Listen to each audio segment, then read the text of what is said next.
A Madre de Jesucristo, che Señor de nopredas, non soffre che in sa casa fatan furtos nen viledas, ed est un muy gran milagre, vos direi que me juraron, come es de bona vida, e por verdad demostraron, que fezo Santa María de Montserrat te contaron, to que fezo una volome por mostrar sa voledas a Madre de Jesucristo, que Señor de nopredas, non soffre que en sa casa fatan furtos nen viledas, este con otra gran gente veno y en Romaria, e acoius a un nome con che figlio compagnia, e quando chegou a noite os dineiros que tragia, che fortuna esmoneira por creer en sas riquezas. A Madre de Jesucristo, que Señor de nopredas, non soffre que en sa casa fatan furtos en viledas. Otro día de mañana, des que as misas oíron, os que allí albergaron, la iglesia se saíron, mas el ensair non pode, esto muitos oíron, canon y Santa María, que con Dios nas altezas, a Madre de Jesucristo, que Señor de nopredas, non soffre que en sa casa fatan furtos nen viledas, ata que ben rependido, você ben manifestado, de todo quanto furtara, uves a outro dado, de que dices ante todos, de como había errado, de saísen con vergonha por sas masas ruguetas. A Madre de Jesucristo, que Señor de nopredas, non soffre que en sa casa fatan furtos nen viledas, toda que esta sai foi feito cao, quizá verdadeira, Madre de Deus piadosa, santa e muy justiteira, que non quis que en sa casa fosse termo la manera, feitas cosas desquizadas, ben cubitas per pobretas. A Madre de Jesucristo, que Señor de nopredas, non soffre que en sa casa fatan furtos nen viledas. A Madre de Jesucristo, que Señor de nopredas, non soffre que en sa casa fatan furtos nen viledas.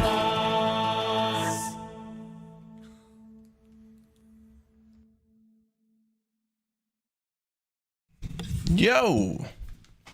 Well, it's wild. Hey, welcome, guys. Good to see you all here for a big new update for Manor Lords. Let's check out what's new. We'll cover everything right now, and we'll see how it all goes. Welcome aboard, and good to see you all here. This just dropped this morning. The Manor Lords update we've been talking about, hyping up for a long time, is finally here. If you want to get it or want to install it, there are instructions on Steam, so jump on Steam. And Greg has so graciously basically given instructions on how to do that. So just go to that news page and check it out there. All right, so let's go ahead and check out what's new. We've covered everything that is coming soon, but what is new in this update particularly? Well, it looks like the major changes are no more gambling, chat. I don't have to do any more resets anymore. Remember when we would go to a map and I would just reset? Well, finally now we get to pick our starting Location selection, ability to pre-select the starting location in the game setup screen. That is awesome. Oh, by the way, I wanted to make mention that, and Brand, thank you very much for the 52 months, dude. I want to build a city here today and go over all these patch notes now, and then we'll be making a video tonight, and I'll do a more brief overview of what's new here in the game, and then we'll show off a city that we build too. Let's check it out. New maps. We got multiple maps. Devil's Hill and Jagged Cliffs, Divided and Large Lake. Wow, finally a lake in the game. That's cool. We'll check out all of these maps too in today's stream. We're going to check out all of those. New game modes, which include duel, 1v1 with AI, and also fractured realms. So it looks like the AI is now in the game for city building. I guess I should maybe take it from the top. We're in the patch notes now, but I'll read the rest of these major changes, then we'll go back up to the top because that looks important too. Sorry, I'm a bit excited. Jobs and buildings, added new jobs and buildings, quarry, stonemason, lime kiln, and their connected resources, rough stone, dressed stone, and mortar. We also have wall positioning, a new system for positioning units on a wall, so defenses. Ladder climbing, units now climb ladders to access higher floors. Hover fortifications, the player can now hover the castle fortifications and see the soldiers inside. Gate control, added the ability to open and close each castle gate individually. Nice. Looks like there's now castle upgrade systems. Oh boy. Module upgrades. Every castle module, including walls and gates, can now be upgraded to level 2. All right, nice. Placement logic. Module placement is no longer restricted by distance to the newest major module. The planner now displays the total Bailey area. Bailey area allowed for construction is limited by your lord's or lady's rank. Still work in progress. Oh, okay. So it might be a better idea to maybe build a castle later where you only have to pay the wall fee once. Otherwise, you might have to like delete walls and then make it bigger or something like that later. We'll see. Wall platforms. You can now attach platforms to the castle walls. The level of platforms is capped by the wall type. Affinity system. Environment types. Each region is divided into multiple environment. Oh, what? We got like biomes now. So meadows, woodland, farmland, and urban rural. Okay, that's interesting. Yeah, I suppose if you take over the woodlands and are going to try to do some farming, you're going to have to clear a lot of trees before you do that. That's awesome. Building affinities. Different buildings can have affinities with different environments. For instance, the animal pen has a panage affinity, which increases efficiency of pig pens in regions with a lot of woodland area. Okay. Interesting. So different types of animals will be better in different areas. Excellent. Maintenance system, workplace maintenance. A lot of workplaces now must be maintained to function properly. Failure risk. Failure to maintain a building can result in various risks. For example, mines can collapse. Wow. Rate turning. You can dial your maintenance rates, which affects labor speed. Okay. So you can tell them to speed it up instead of adding more workers. Probably not going to be great for happiness, but there you go. Yield system. Yield is a measure of how much your workplace produces. Various buildings they use different time spans and benchmark values based on their nature. Yield influences. They can be affected by speed, productivity, and efficiency. Productivity is measured of your logistics, transport, and labor times versus idle times, sickness, extension work, militia assignments. Labor speed. Labor speed measures how fast your workers perform workplace-related tasks. Efficiency measures how much output do you get by crafting per plant per passive income cycle. Depending on the production type, high efficiency means your gardens will produce more vegetables and your crafting tasks may produce extra items. Very nice. Approval system rework. What? Approval shift weight shift. Approval memory weight has shifted dramatically to favor current event versus past events. Oh, good. That's nice. So in other words, if you, I don't know, have a huge famine and people are mad at you, but then suddenly you win a war or a battle, then people are going to care more about the battle than the previous being hungry or whatever, or the fires or whatever. Approval tiers. There are now approval tiers. Landing in a specific approval tier may grant you various penalties and bonuses. Okay, nice. Food resource rework, vegetable types. Vegetable resource was split into cabbages, carrots, and beetroots. You can now choose your preferred vegetable in every garden. Wow, really? Okay, there we go. So that's a little bit more like Farthest Frontier. Love that. So that means when you do a burgage plot, then you're going to have multiple burgage plots for multiple crop types. So then you're going to do carrots, cabbage, and beetroots. So if you do burgage plots like we do, where we make them big, we're probably going to have 3 big burgage plots then for cabbage, carrots, and beetroots. And then if you're low on carrots, you're going to have to make a burgage plot just for not vegetables as a whole, but now for the crop type. That's great. So that means also more things can be sold or purchased or distributed to the market. That's nice. More things to store too. Oh, wildlife change. Deer were replaced with small game since it's more plausible in historical terms. Okay, so they're not out hunting deer anymore. They're out hunting whatever they can get. Sad. Meat differentiation. Meat was divided into mutton, chevron, pork, beef, and chicken, and small game, made by different animals accordingly. Chicken is now produced by every 4th cycle from a chicken coop. Oh, great. So we could probably get eggs from a chicken coop, and every 4 cycles we get a chicken, as in meat. Great. So now we have new meat types. So mutton, chevron, pork, beef, and chicken, and small game.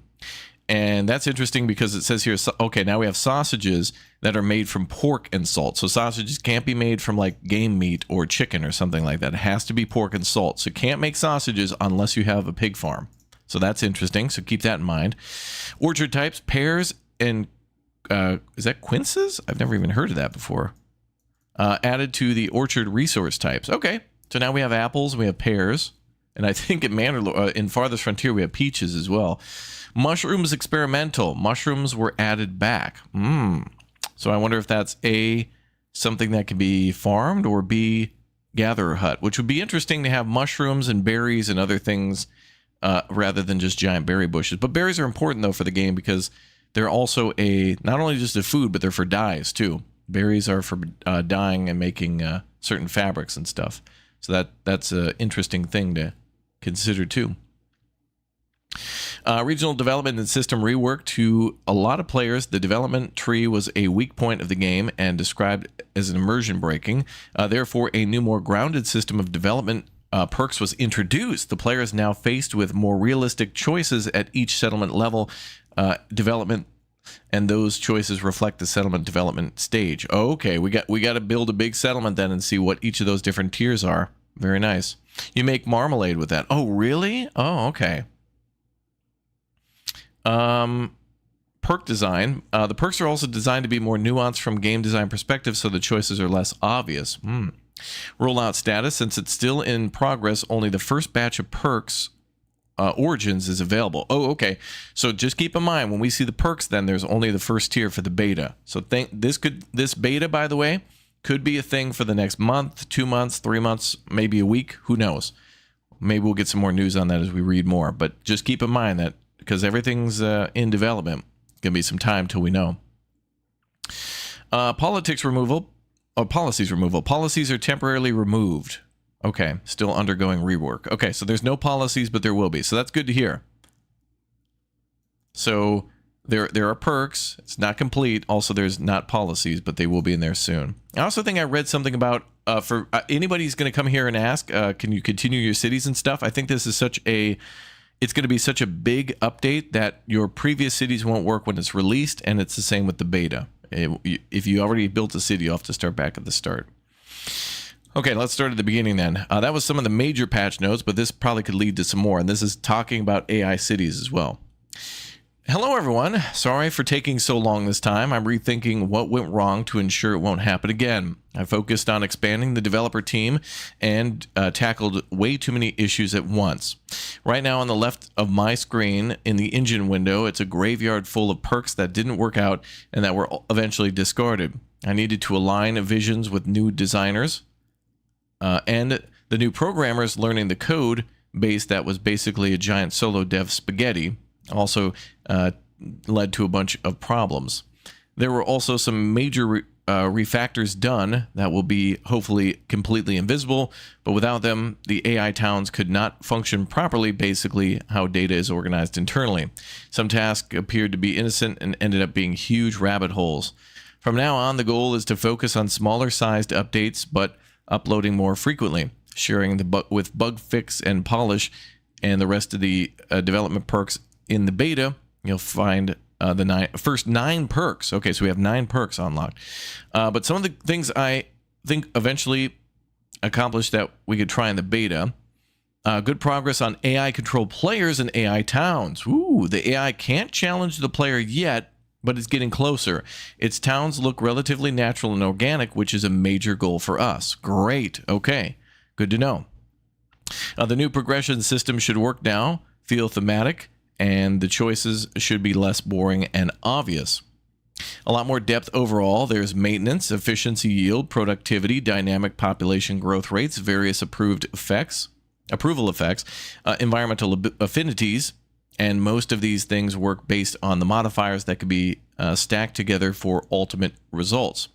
We also added records and graphs for the player to be able to peek into the production and consumption data, worker time allocation to properly optimize their towns. There are many other significant changes, though.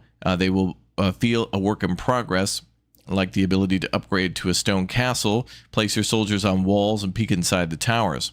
We broke up resources in a more granular way, so veggies became cabbages, carrots, beetroots, and so on. All the with their own pros and cons, and residential requirements were needed so that the players can utilize all those new resources in different combinations to satisfy the town folk. Oh, and also new maps to play on that I think you can find quite cool, like the one with the giant lake and others that have a lot of cool rocky cliff spots. I love Greg speaking like a pro. It looks super cool with rocky cliff spots and a giant lake. Nice. P.S. Due to how major the changes were, older saves will no longer work. Here's the full patch notes so far, and as usual, let me know what you think on our Discord. Thank you again. Apologies for taking so long. Greg, lead dev. All right. So then if you want to access there are the instructions below that. We went over a lot of the patch notes there, and then there's balance ones, which it goes pretty hardcore after that, but I'll read those a little bit later, and we'll probably discover some of these. And then if anybody in the chat wants to bring these up later on when we're playing, let me know. But I know what we all want to see now. Let's jump into the game. Let's play some Manor Lords, baby. Let's do it. All right, I already got the beta installed. So what we're going to do is we're first going to jump into the maps and see what the 3 new maps look like. So there's a lake and what was it? Devil's Tongue or something like that. And then another one as well. So there's 3 new maps, which is great. So we're going to check those out. And then we're going to find one. And the good news is we don't have to roll maps anymore. We can just pick a spot. Although we may still have to roll maps if the resources aren't the same. This game is still in development. Manor Lords is an indie passion project, and even though it's been 7 years, the game still needs more time to be fully complete. Certain game or platform features aren't available yet, and you will probably encounter bugs. Feel free to drop feedback in our Discord channel where I try to respond every day. Thank you for understanding as I continue work on the game. Greg, Manor Lords lead dev. Thank you, Greg. Let's start ourselves a new game. Hype and excitement. Let's go. Let's go, baby. Hell yeah. Beautiful. All right. Well, I'm not seeing any new characters here. That's fine. Fritz is coming back, boys. Our lead ox is coming back. All right. So I think we'll just go with this logo here, but let's change up the symbol. Pants. Oh, no, it changed it. All right. Well, fine. We'll start with something new. Let's do... I love that always. I like that a lot. So primary color, how do I change between these? Oh yeah, field A, B, C. So let's go with just colors. And then we'll put something in the upper right corner. What should we put? Is there a bear? Do they have a bear yet? A heart? I'm going to put a heart in the upper right corner because I love chat. I love the chatty chatters. Or maybe we should put Fritz up there because we love him too. Okay, so field 1, let's do a heart. Sure, why not? We love the new, love the new, the update. We're loving it. We're loving it. And let's see, primary color of field B, green. Oh, that looks nice. Let's go red. Well, let's go red, blue, yellow, maybe. Oh, I don't think you can actually change the color of the symbol, can you? Darn. Oh, that's fine. Okay, let's go with the guy. As in a person. There we go. All right. Lord Raptor. All right, that seems fine. Cool. Let's go with that. All right, then let's save coat of arms. Saving complete. Good. All right, that's it.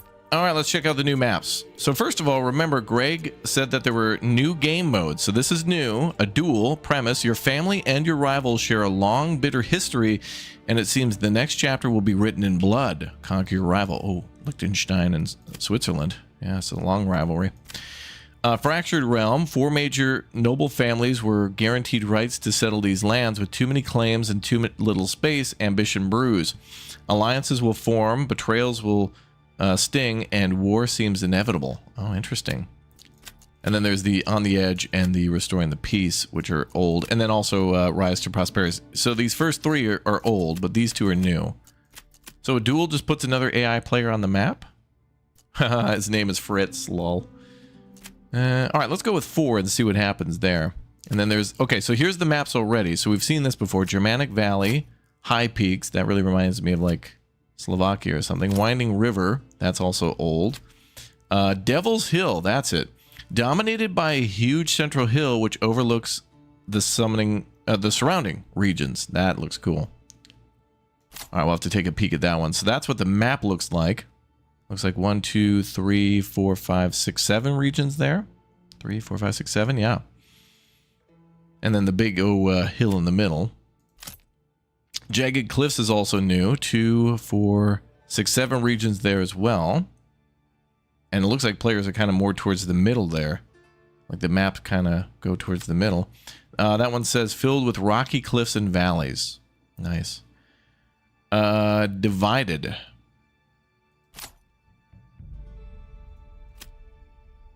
A small mountain range divides this map in 2 with multiple regions on each side.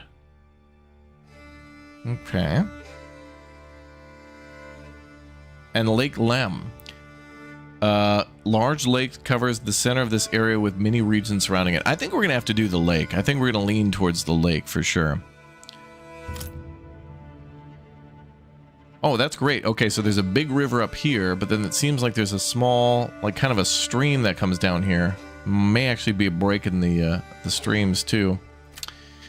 Okay, well, let's start at the top. Let's go to Devil's Hill, and we're just going to peek and see what the map looks like. Also, can the player choose where they spawn here?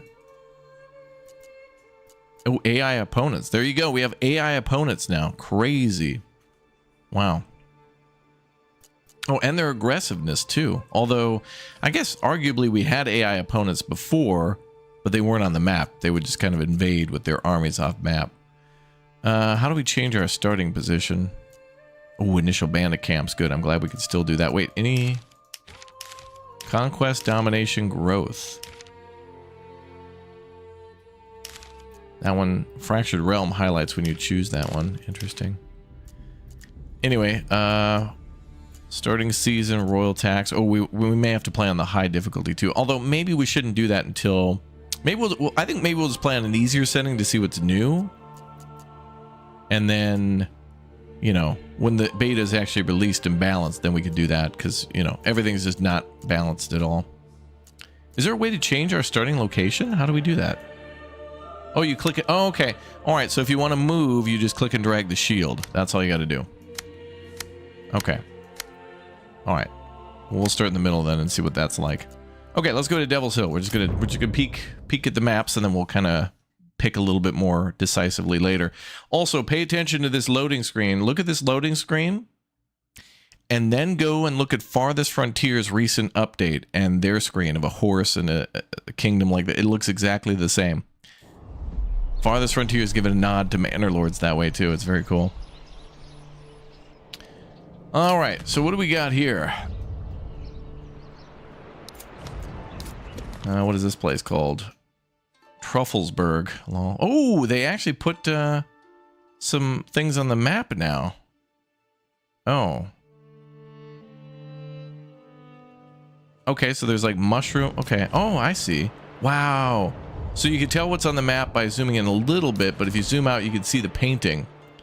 So that shovel indicates clay, iron, stone, fishing, and mushrooms in the middle. Nice.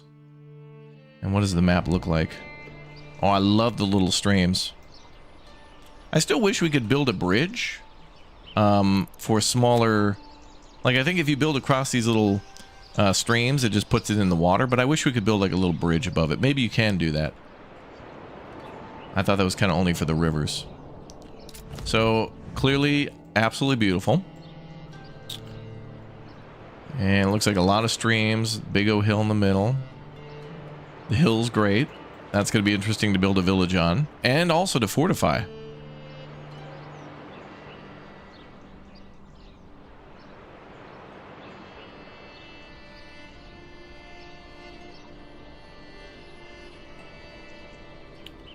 Oh, and they still have the crown symbol as well for a large deposit. Although I feel like these look a little different, indicating whether or not something's there.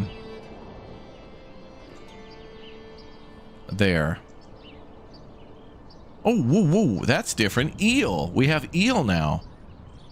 Wait a minute. There used to just be fish in the game, but now there are eel. And they can get them from the actual river here. What? That's cool. Now, wait a minute. What about our starting spot? That's fish. Wow. Okay. So I wonder what the difference between eel and fish is then. Maybe that they grow in different seasons? Although the symbol for them is exactly the same. Interesting. So eel and fish are here, but I wonder what difference there may be. And as Greg said then, wild animals are now just marked. It's not deer anymore, it's just wild animals. So you're hunting everything from, like, I don't know, pheasant, bear, or they're hunting you. Okay, I like the look of this map. This is kind of what I expected. King of the Hill with like a big hill in the middle. Although this region's nice to build over here. Oh, this would be a perfect region to start at. Oh, and you can put your, oh yeah, you got to build your castle right here. Check that out. Mm-hmm. That's awesome. Look at that cliff face. Look at this. Now again, remember, if you haven't played in a while, if you haven't played, where these things are spawning is randomized, and what spawns there is also randomized. So in this playthrough, like if I reset the game and we load into this map again, all of these resources could be completely different in different spots. So just keep in mind that, like, if there's, you know, stone and iron in the middle this time, maybe next time it'll be like just clay and something else. Also, another thing to keep in mind is if a, from what I understand, I don't know if they changed it, if a map has only, let's see if I can pull this up fertility-wise. If a map has a certain type of rare resources, it will make areas more fertile. In other words, so this region here has one rich deposit, so thus it has fertile land. But this one has two rich deposits, so it doesn't have fertile land. So this here has rich mushrooms and rich stone deposits or whatever, so thus the land is not as fertile for farming. So if you really want farming, you still may have to do re-rolls if you want your first city to excel at farming, if it's your personal preference. So for us, this middle is not going to be as fertile because of the mushrooms and the stone. That's crazy. I love this region here on the right, and I love the middle as well. But I feel like the middle is kind of just like it's fine, I guess. What does the lake look like up here? Oh, that's nice. That's actually a nice lake. Although this could be bad too, because maybe you wanted to use this as valuable building space. So you're gonna have to build on like you know, flat open land at the start. Are the eels in a waterfall? Yeah, it's like a stream that's coming down the hill, but I don't see an actual waterfall. But again, remember this is beta, so if eels are not supposed to be in a, you know, a small flowing stream like that, maybe they can upgrade it so that way eels only spawn maybe in a like a small little lake, but fish are more plentiful in like big rivers and well, the big lake we're about to see. And I like how this is called Truff Eelsburg or whatever. Okay, this is a great looking map. And also we can see the mushroom deposits too. So that does mean that mushrooms and berries do spawn separately. So it would be an amazing map to start with if you had berries and mushrooms kind of next to each other with wild animals and good farmland. If none of those were rich deposits, that gives you a lot of good diversity for farming. That's great. Or for food, really. And it looks like a, as usual, road going along most of the map. Oh, there we go. Oh, hey, look at this. Wait a minute. There is a small wooden bridge. I don't know if the player can actually build that, but this is really cool going across streams rather than, you know, kind of just going into the ditch. Like, I wouldn't mind it too, but if you had an option to build a bridge like that, that'd be cool. It's a hell of a bridge, boys. Hell of a bridge. Nice. I would like multiple options for bridges too. Like, in Kingdom Come Deliverance, sometimes there's just like a bunch of logs just dumped through like kind of a wet area. But here it's a much different story. That's cool. Alright, very nice. Okay, let's go see another map, shall we? We'll take an extendo tour on that another time. Again, remember, I'm going to be making some videos tonight then to discuss all the new stuff. Alright, let's go take a tour of a new map. Jagged Cliffs. We're going to go to Jagged Cliffs now.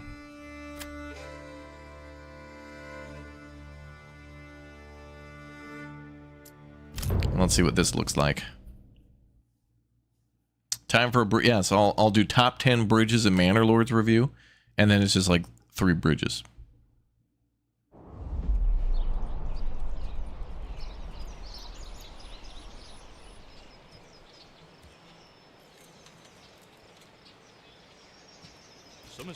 All right, what do we got here? Okay. Wow.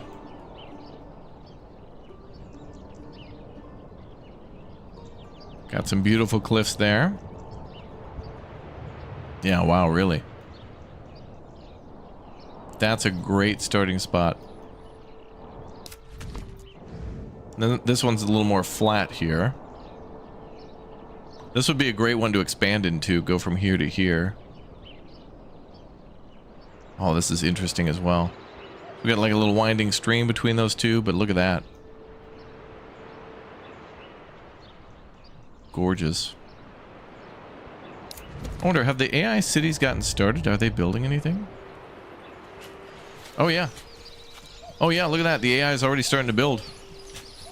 They've already started building their logging camp. And maybe these roads are theirs too. Looks like they built maybe a road to the iron mine there for future use. So the AI can build cities now, and they're actually getting started. That's awesome.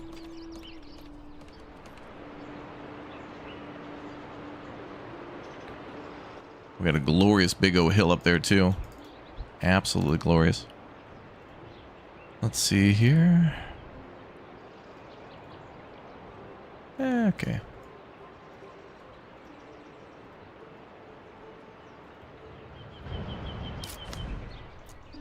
So it looks like kind of just a regular old stream that flows through.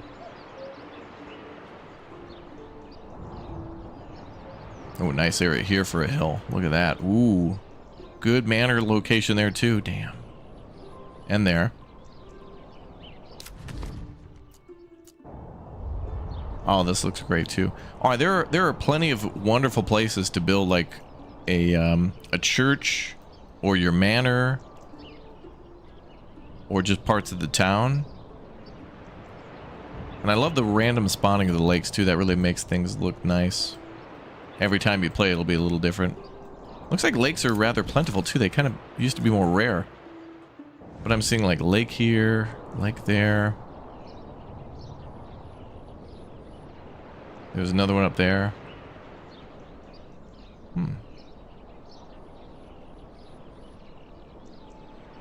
It's pretty good looking map here. This one's not too big either, which is cool because it's like, it's more, you're not going to be able to take a straight path to things. So if you get into combat, you may have to, you know, go winding around a little bit. Middle there, though, this whoever controls this section, that's going to be crazy because if like these two are going to attack each other, they're going to have to go through your territory. So it depends on who's warring with each other. That's crazy.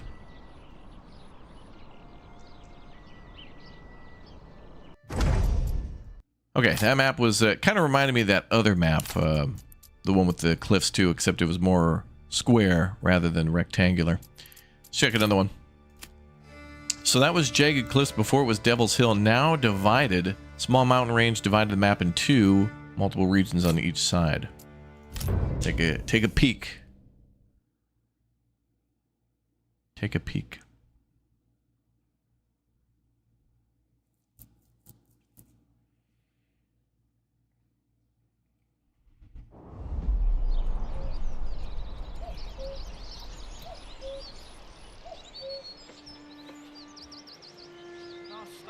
There they go. Is it Fritz, by the way? Oh, Jacob this time. Jacob the Ox. Alright, what do we have here? This kind of feels like the other map, but different. Nice. Okay. So we're getting a lot more rolling hills. A lot more like, you know, like southern parts of Poland. Like southwestern parts of France. More like the Alps kind of outskirts. Where there's lots of big pastures like that. Okay, this is great. So we got a huge area for trees. Well, every area's got trees. But a lot of flat land for towns. This will be really cool to see how you end up building a town in a spot like this. Because you gotta put your manor up there. You gotta do it. You gotta put it up here.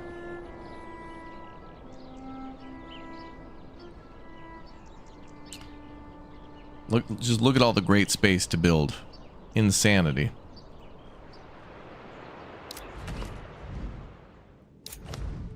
That's great too. Look at that. Look at that, man.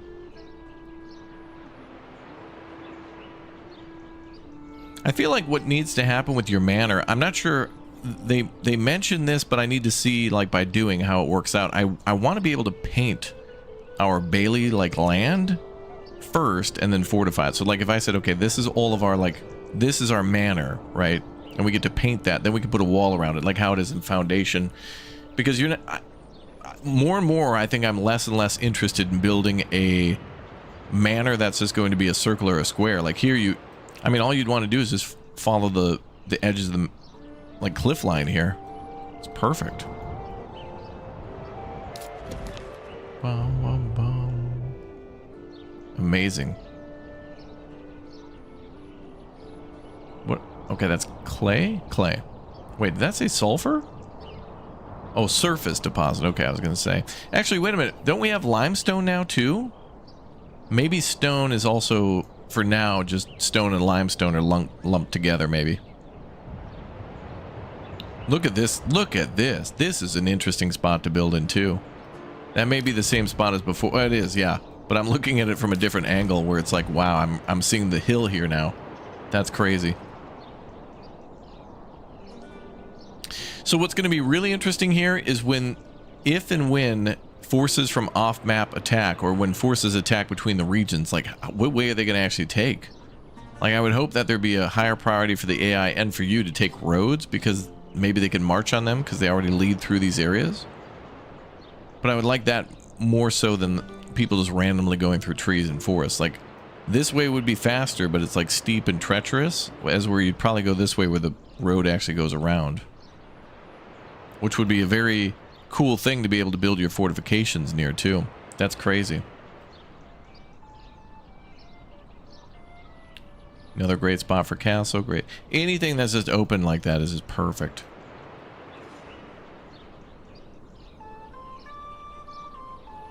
Oh yeah, it could be in the tech tree. Let's actually take a look at that tech tree. Where would that be? Ah, there it is. Development. Origins. Oh, and then everything else is coming soon. Look at this. So there's a green, yellow, Red, purple, and blue tier. Orange, red, blue, and purple tier. I wonder what that could lead towards. Oh, and there's environmental. Oh, per region. Look at that. All right. So it actually breaks down the region into how much of it is one thing over the other. And currently right now, like, we haven't built anything, so there's no farmland, there's no town or like city going on.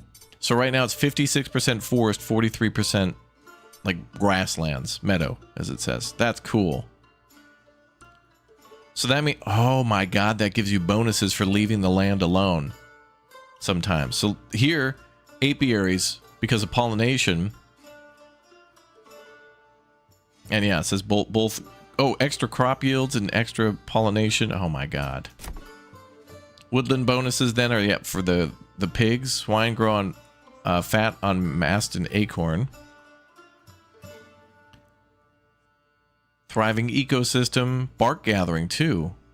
Tannery yield increased proportional to woodland environment. What? Yeah, that's crazy. If you leave a bunch of the forest alone, you get a bonus that way. So not developing land is actually a bonus too. Like, you don't have to build gargantuan cities anymore. That's amazing. So, like, leaving land alone gives you extra bonuses too, which is a big reason as to why you might want to take multiple regions to, like, be like, I'm going to leave this one undeveloped and keep it for farming, and I have to not touch it. You know, because putting a bunch of houses there is going to remove all the trees, which would then hurt the leather making and stuff like that. That's crazy. So then what would the bonuses for the farmland come? Okay, it doesn't say yet, but there are bonuses for keeping things rural, farming, and urban, which is usually how a lot of our cities go. Like, when we start, it first kind of starts as a rural town that has some farming, then I usually try to lean towards farming, and then it pretty much becomes urban. It's weird. Like, I go rural, hard into farming, and then swing right back to industrial, because that's where all the big money and fun is. That's cool. Oh, wait, there's something for urban. Local handyman. Current effect 0. Neighbor's craft lighten the burden of upkeep. That's funny. Urban is at 0%, so that bonus is 0, but rural is at 1% because I guess we have a tent down, but there's no affinity for that. Look at this artwork here too. Like a wolf running off with a sheep. Oh, the little hare from Kingdom Come Deliverance. Look at that. Wow, that's amazing. All right, so development, I guess we'll learn what that is. Oh, origins. We carry the weight of our past, but it is the promise of these lands that will define us. Settlement level required, small village. Okay, so we won't know what's behind door number 1 until we start building a village. So that we will do too. Okay, so that's cool to discover. Very nice. All right, let's go check out another new map. Let's go see what the next new map is. Right now we're just taking a tour of all the things that are new. So let's go to the last one, Lake Lem. Large lake covers the center of this area with many regions surrounding it. Oh, baby. I like how the AI also made their own, like, banners and stuff. It'll be funny when somebody accidentally makes the same banner and then they start and they think there's somewhere where it's completely different, but they share a same banner with the AI. That'd be hilarious.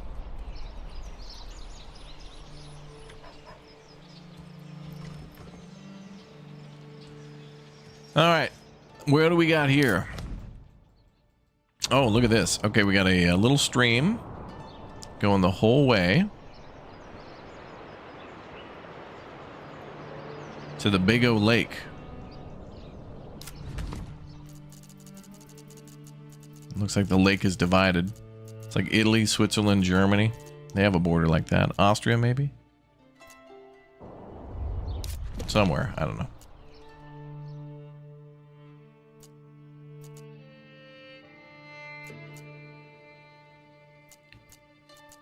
Okay, so we got a beautiful lake, a beautiful big river, very steep cliffs, at least in the northern section. This seems a little more flat, though, with some other lakes for the random fishing.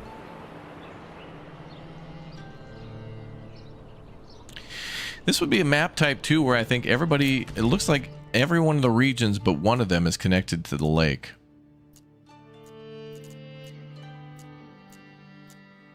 So it'd be cool if the lake actually provided fish.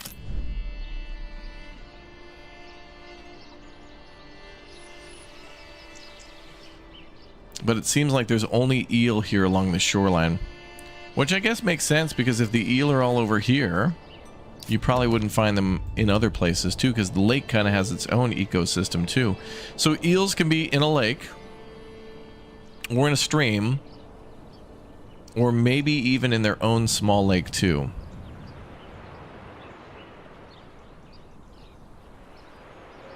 Oh, there's fishing in these small streams as well. Well, I knew that with the eels, but fish can be there as well, so that's good. So it looks like the most exciting region, in my opinion, here is up there on the cliff. I gotta have my cliffs. But the lake is really nice. But man, I'd love to have a region that had a smaller lake, maybe half or a quarter this size, with the other mountaintop stuff. And this one has 7 regions as well, yeah. It looks like all the maps are kind of the same, size-wise. At least they felt like it. Although some of them did seem bigger because they were more cliffy. Great spot to build over here. The lower lands are good too, depending on what you get for fertility. Here, that's fertile over here. This guy's lucky. No, wait, no. I didn't see that crown. Look at all the artwork, though. So there's all the different art now for the different buildings. So everything's been handcrafted to show... Some of these things are locked, but you can see what they'll look like. Well, I guess it's because we're in the wrong region.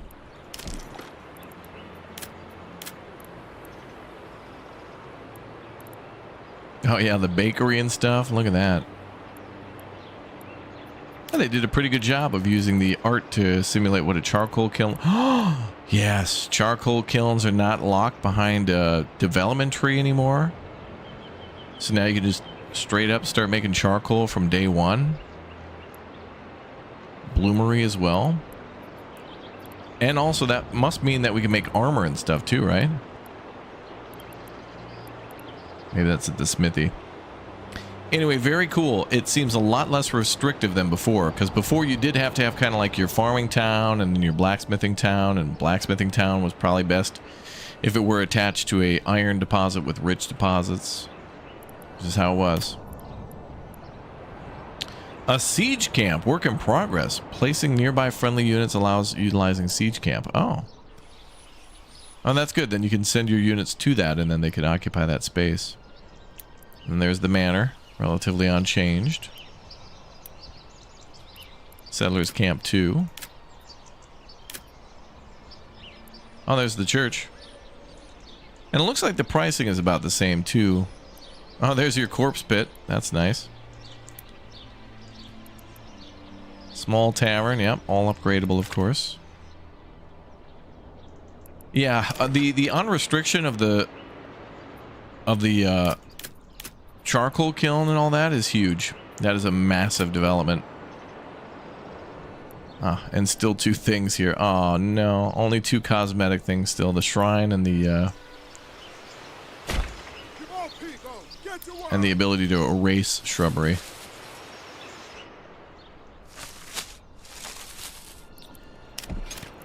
What about the forces here? Oh, these were, yeah, these guys were all painted in before. I think they'll probably redo these portraits to match these ones a little more. They do look a little different. Maybe they'll spruce those up a bit.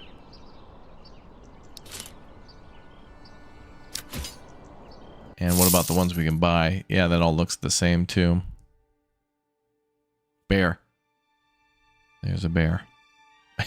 And there's candles around it as if they like summoned it, like a seance summoned a bear.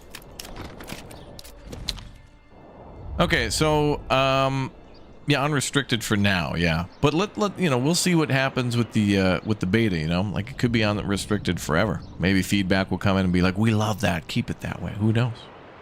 Why we got to be vocal about what we like and what we don't like. Would love to build a little castle down here too. I'm gonna be honest, I thought I wanted to build on the lake, but this is not really... It's not my favorite, actually. Like, I want it to be, but I think one of those other mountain ones were maybe slightly a little better. I wanted one of the other mountain ones to have either a slightly larger lake or maybe a bigger river. But it looks like most of the other maps just have this. A very small stream.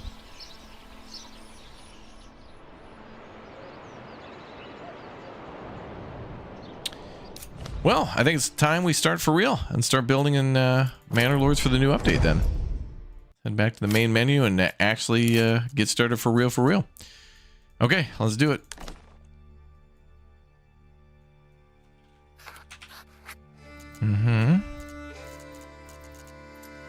Coat of arms, yep. I think we're good with that. I like it. Oh, scale. Oh, I changed my thing. I'll just load. There it is.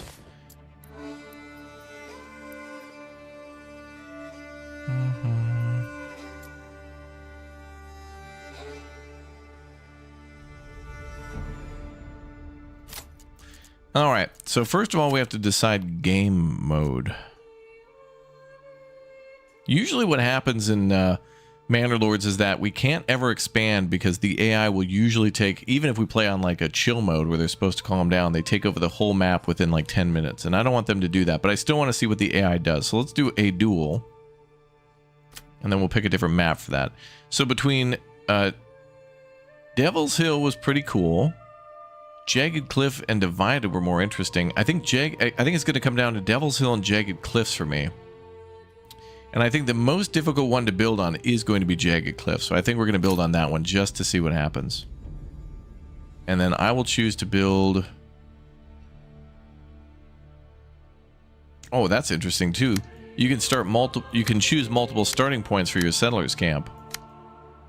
Which doesn't really matter too much because like you can just move that within a little bit of time. I want to start maybe down here and then expand north. So we'll start in the lower left corner of the map and try to go north, and this guy will probably do the opposite. So let's do that, and then end goal, claiming their territory. Sure. No off-map adversary. Let's see. Let's also put them on reactive, I think. They need to chill out. Oh, we're in a custom mode now. We'll customize some of the settings. Raider frequency medium. I do want to have a lot of bandit camps, though. Those are always great to destroy and deal with. Random camp spawn limit 5. Yeah, I want to have a lot of bandits. Yeah, we'll start with the armament delivery. That'll be fine. Yeah, so since we're... Again, this is beta. So because of that, I think we're just going to do our own custom difficulty.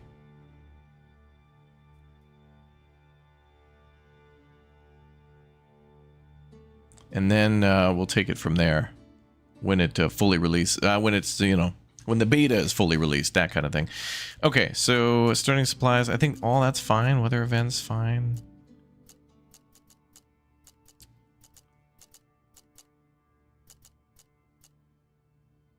Yeah, I think we're gonna go with that. So we'll be against Kunrad versus me. Let's begin. Here we go. Let's begin. It is finally here. The Big O update. Can't believe it. We'll keep an eye on the AI and see how they perform. Love that we can actually start our map like where we want now, finally. You don't have to re-roll 1,400 times. Victory condition dominance. Build up your town, your manor, and when ready, press claims towards regions owned by your opponents. Once a claim has been pressed, be ready for a battle. I'll unite these lands under my rule. Let's pause here. Nice, we got some fish up here up at the top. Nice.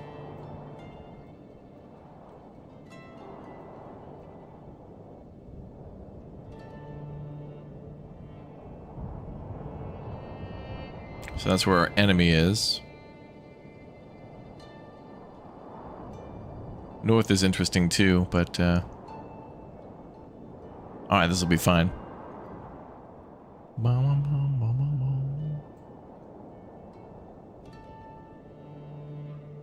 So what do we have? We have a huge surface deposit of iron. Great, so we can get into iron working right away.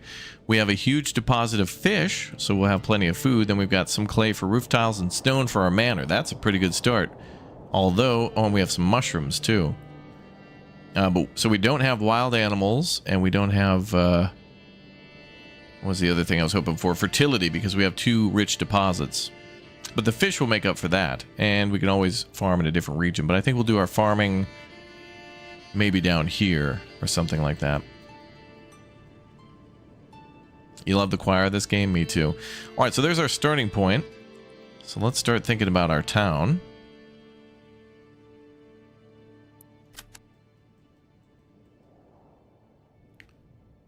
Love where that spawned. Ooh, gotta mine the all the contours. Road curvature.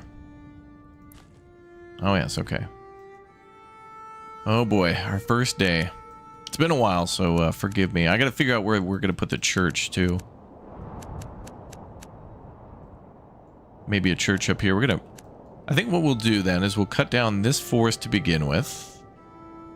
That one will leave because of the mushrooms, and then maybe this one for farmland. So all that's going, and then maybe these ones too. And then we'll probably build our manor here, near the cliffs. Although it's not perfect. And it looks like we can only build so close to the edge. The other map was great too, the one before the river. Sorry, the lake. Loved it. They were all so good, but this one is ours. Okay, well, let's start with some burgage plots around the old lake.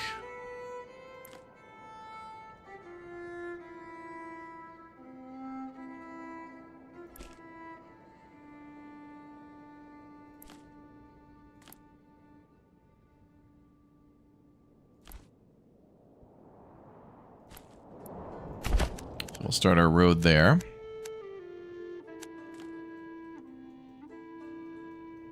And we'll have to build our logging camp. Maybe by that road there.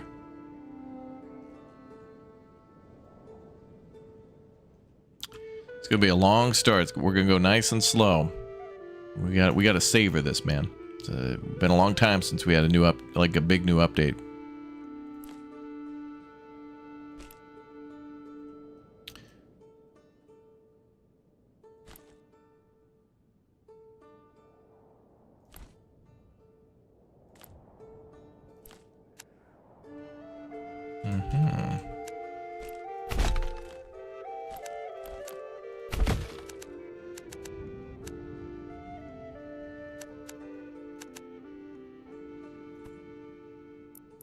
Alright, let's start with a logging camp over Mya.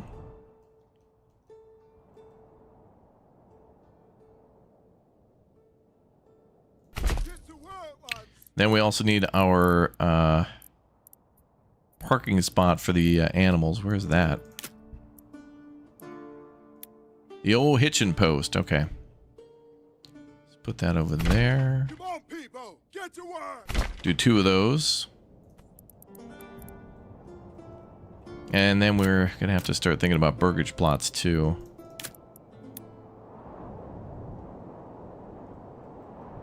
Be kind of nice to put them near the lake.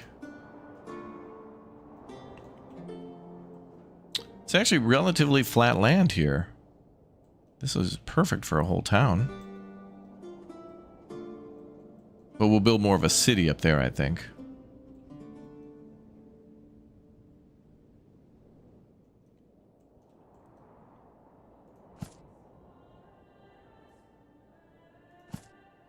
Let's see if we can get started with some burgage plots here.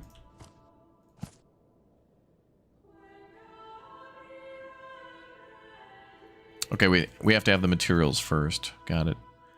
So then we'll need storage. So granary and a storehouse ASAP too. Well, we're always going to constantly get fish from here, so let's build it nearby there. And I think we'll need a fishing dock or something too. Put it in this little notch here. So granary there, and then a storehouse, probably near the lumber. I'll build a road here.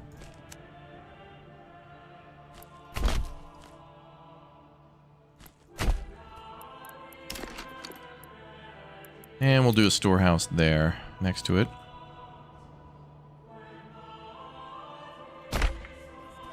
Okay, so we got logs, storage of, I think, stones and stuff going there.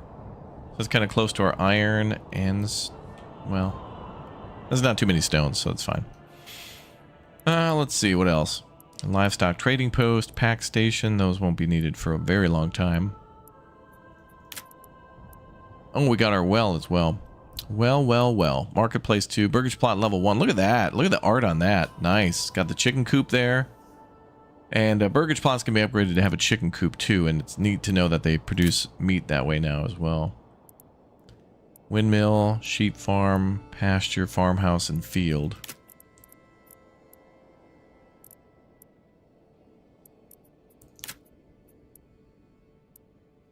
Okay, let's go ahead and get everybody started.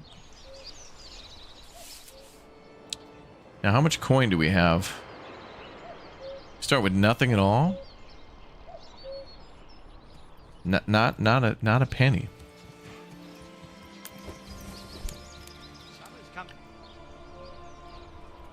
We'll figure out where to put that church eventually.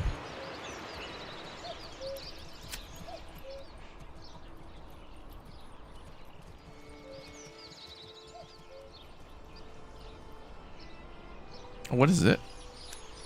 Oh, it's like a wider path there. Or it looked like it. Oh, yeah.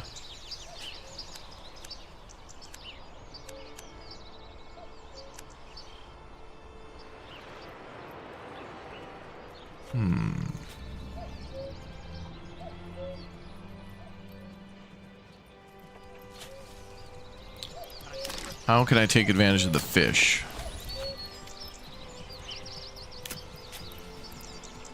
Fisherman's hut right there, 2 logs.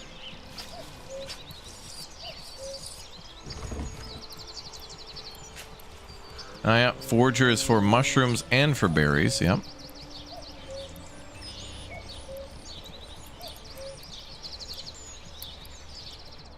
The fisherman's hut might be nice next to the granary. Putting that little notch there was cool. Very nice. Very nice. So let's prioritize the logging camp first.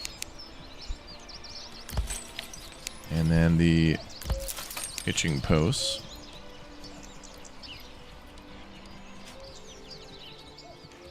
Wow. Look at the skybox.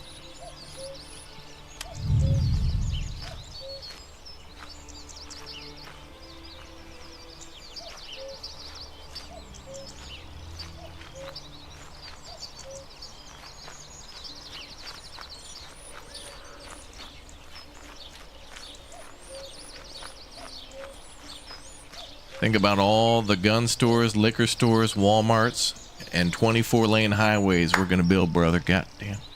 Beautiful. Can't wait. Can't wait.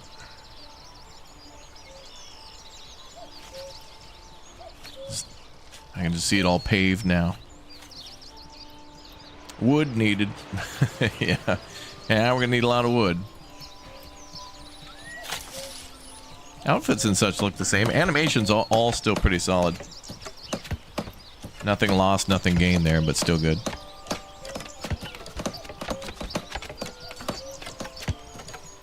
There goes the frames. Crazy that this looks almost as good as KCD2, yeah.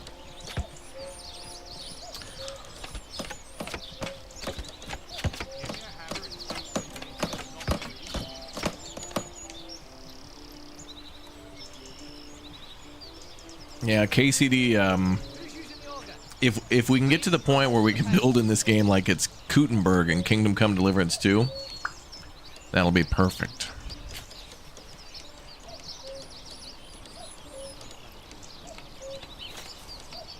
Oh, and they're building the hitching post too. Oh, they kind of gave up on, well, what the hell? They got like halfway through the lumber yard and they were like, yeah, I'm bored. I'm going to go across the street to the lower priority area.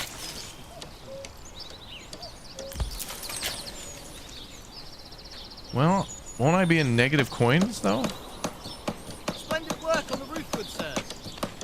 Oh, there's coin. Regional wealth there. I was so used to looking up there. It's 50. We're good. And I'm immediately buying another friend. Then we're going to have them over here. Is this beam straight?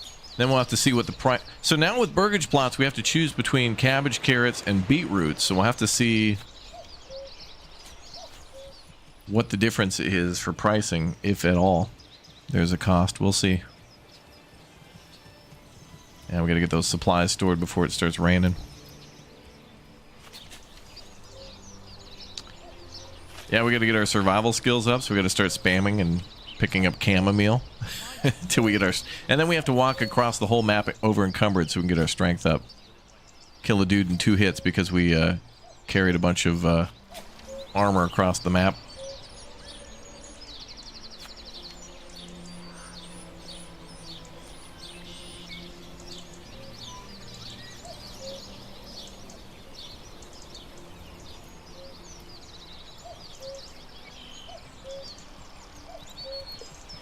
Two more buildings there.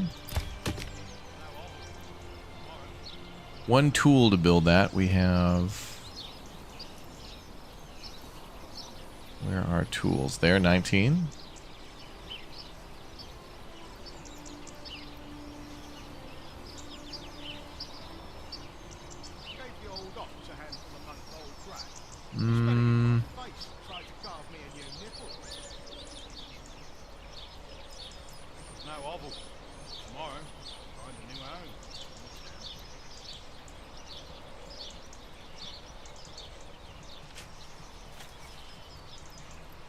There it is, maintenance. Oh, right, okay. We also need tools for maintenance now, too. So it might be a good idea to start making tools sooner than later.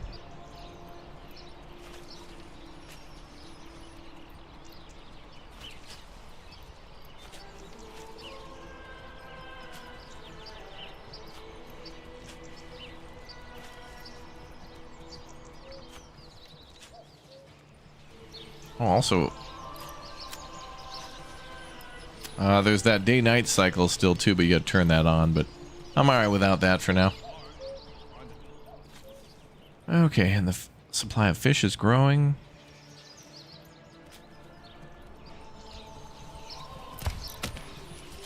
Okay, so we need one more log there, then tools need to be brought over, then we can finish the logging camp.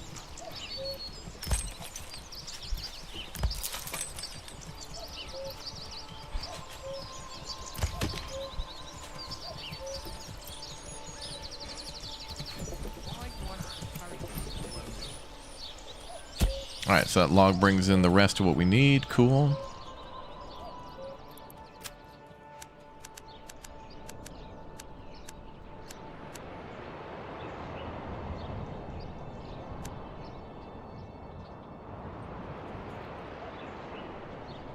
Trying to think of what we'll do with all this land. Should be relatively quickly that we can cut all that down.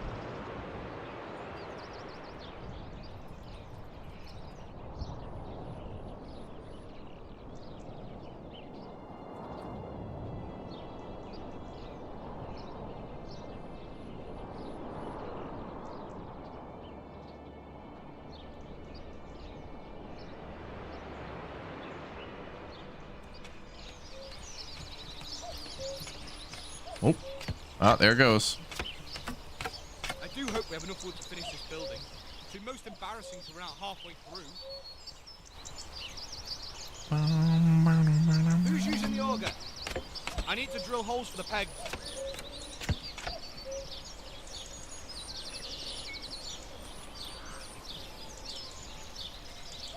We'll need to dig the foundations deeper for this one.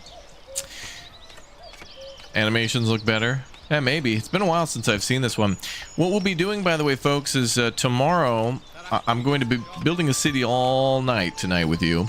And then after that, I'm going to do a little recording, a little video on covering A, of everything that's new, B, everything that's coming soon, and then C, a little tour of the city and showing off how things work and my plans for both the city and also Greg's plan for his game, which will be cool.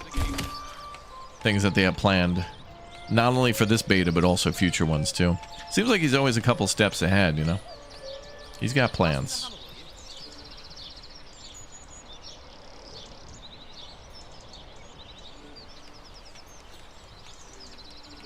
Wait, this place is called Wild Wand? What?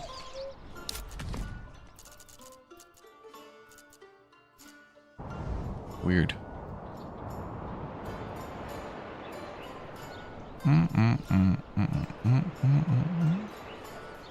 It's a veritable masterpiece of carpentry. Solid as a rock, twice as heavy. Does that roof look straight to you? Oh, that's going to be our granary up next. Yep. Is this building going to look the same? I think so. Gotta smooth that beam over there.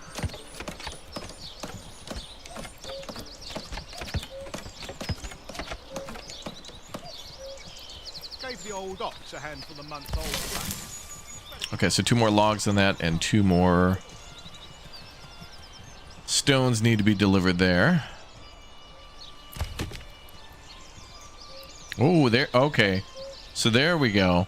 We now have the new efficiency modifier.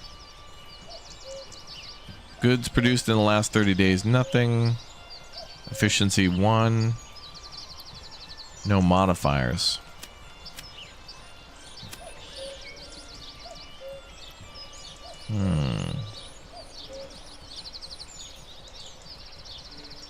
Oh, Trotsky? Yeah, I was there recently this year. Gorgeous, gorgeous place. Well, you know, when people, if we get a chance to make our own maps, imagine people putting in, like, basically the places, like the maps of Kingdom Come Deliverance, but, like, empty. And then you get to build the stuff. I mean, that'd be amazing. Okay, let's do a work area here. And we'll start around here.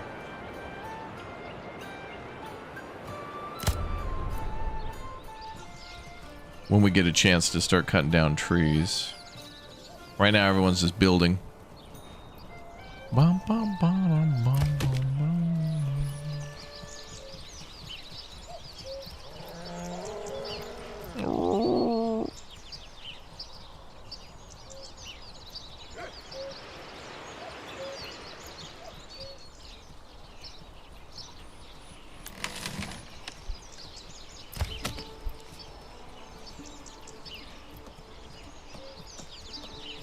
Who's using the auger?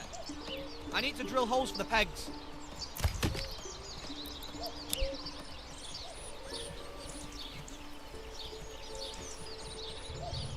Okay.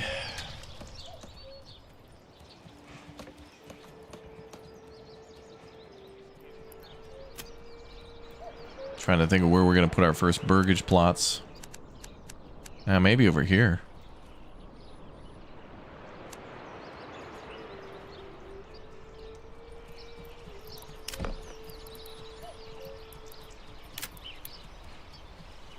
We're gonna have we don't have enough wood yet. There we go. There we go.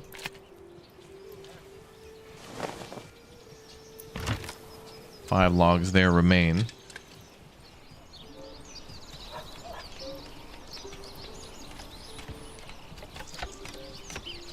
Oh, there goes another building. Storehouse is halfway done. Oh, we should probably assign somebody to the... I should do the granary first because it's going to rain and that's going to ruin the bread. Let's make that our priority. Oh, look at this cliff. Look at that, man. Oh, that's so nice. Look at that. Bum, bum, bum, bum, bum, bum.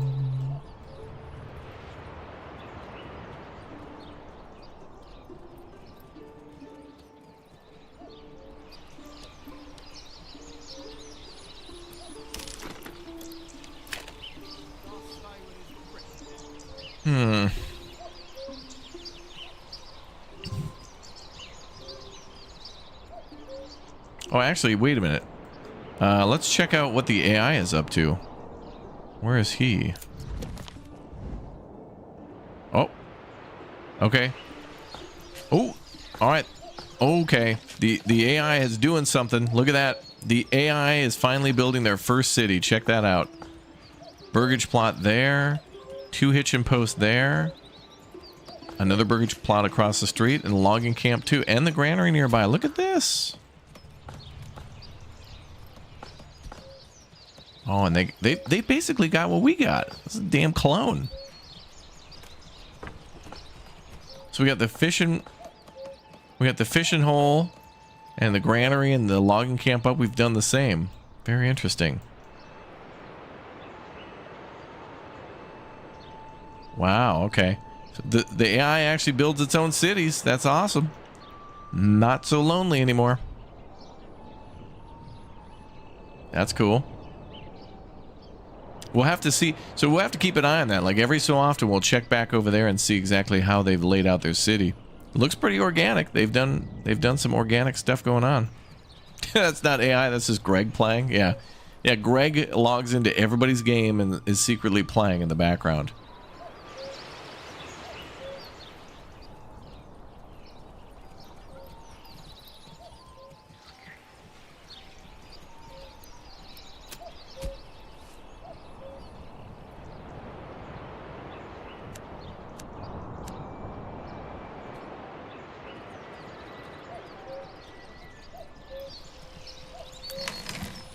Second log coming over for the storehouse.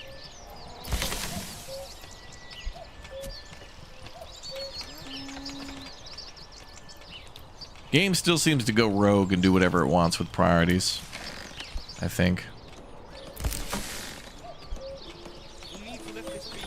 Like we'll make a building a high priority, hoping that the logs will get delivered there first, and it just kind of seems to be. When is the versus mode? You'd have to dedicate an entire weekend to play that, I feel like. First day, everybody would be spending building their towns and claiming territory, and then next day, everybody gets bored and starts invading each other.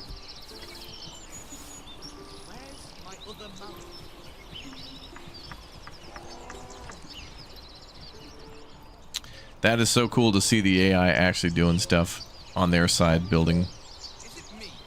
That's so weird to see.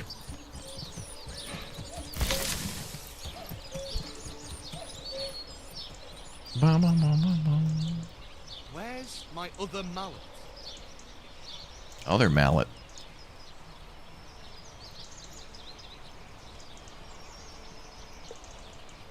All right, let's see. Take the foundations deeper for this one. Oh, right, we'll need a firewood cutter too. Let's get that planned out.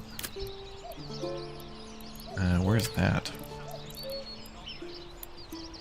A woodcutter's lodge. Oh, we'll need a free log.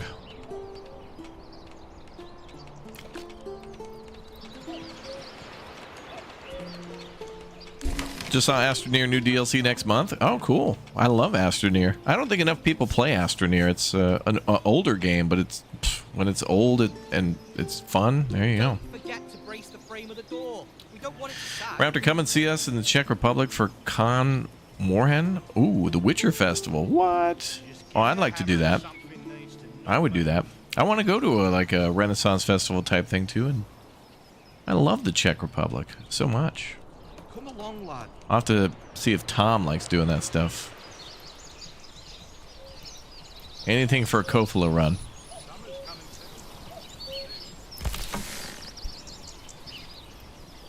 Look at that. Beautiful grasses too.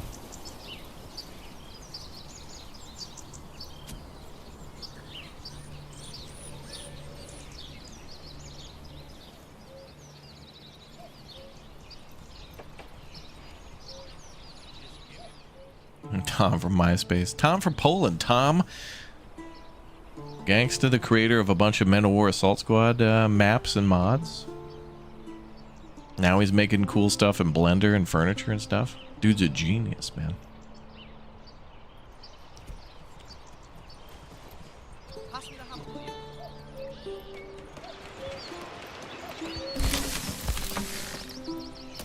Alright, let's get all the food stored. Oh, and here comes the rain. Damn it. The moment the granary is done.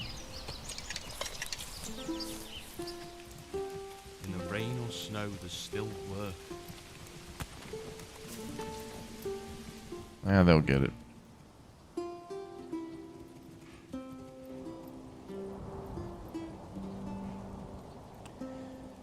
Okay, so next probably is going to be the housing, so we got to assign some people to logging camp again. I think we're all done with logs.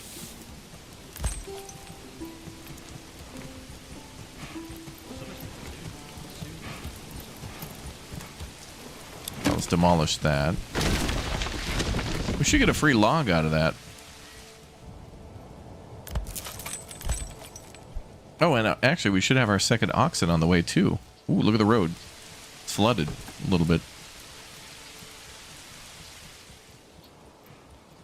Okay, so another oxen should be on the way. We're building the fisherman's hut too. That'll be great for food.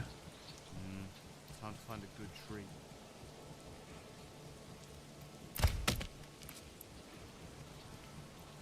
Maintenance maintained, 1 tool per year. Wow.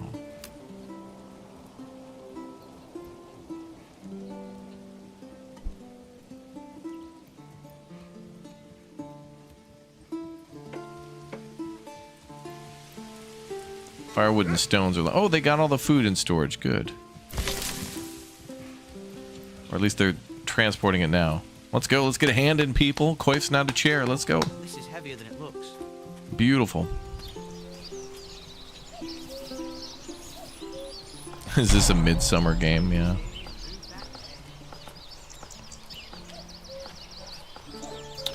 Alright, food's being moved to storage, so that's okay.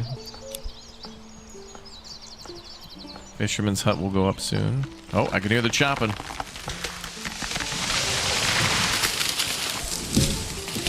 Damn, those sounds are so good for a tree. It's great to be back at this game for a new update, but just to be back in general is nice. Always looking forward to new maps. That's probably my favorite thing all the time, but there's much more to be excited about here too. That AI stuff is lit. It's going to be very fun to try to outpace what would be really cool would be to do prosperity mode. Don't worry about war and just go straight up, put the AI on the highest aggression and see like how quickly they can build and like how they build their cities. Summer's coming soon. Okay, there we go. 2 oxen there. Let's assign 1. What is this? Oh, you can actually see... Oh, what? From the logging camp, we can see who works there and then what their like monthly food consumption is. Interesting.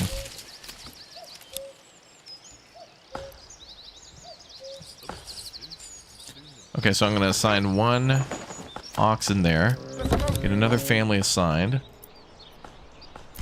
Turn this back down to 0 now. I think that's all the food. And then everyone else can be on construction, I guess. Actually, storehouse for firewood and stones now. Just get that all stored away. You're trying the lake one at the moment? Yeah, I'm on jagged cliffs. I liked Devil's Hill. I liked Jagged Cliffs. I liked, there was one called Divided. I liked that one a lot, too. It was kind of between that one and this one for me. Because Devil's Hill was mostly flat, and then there was the middle and a small corner section, which would have been fine, too, actually. That would have been fine. I also liked the lake a lot, but I think I really like the mountains the most. So this and the 2 other maps, all good.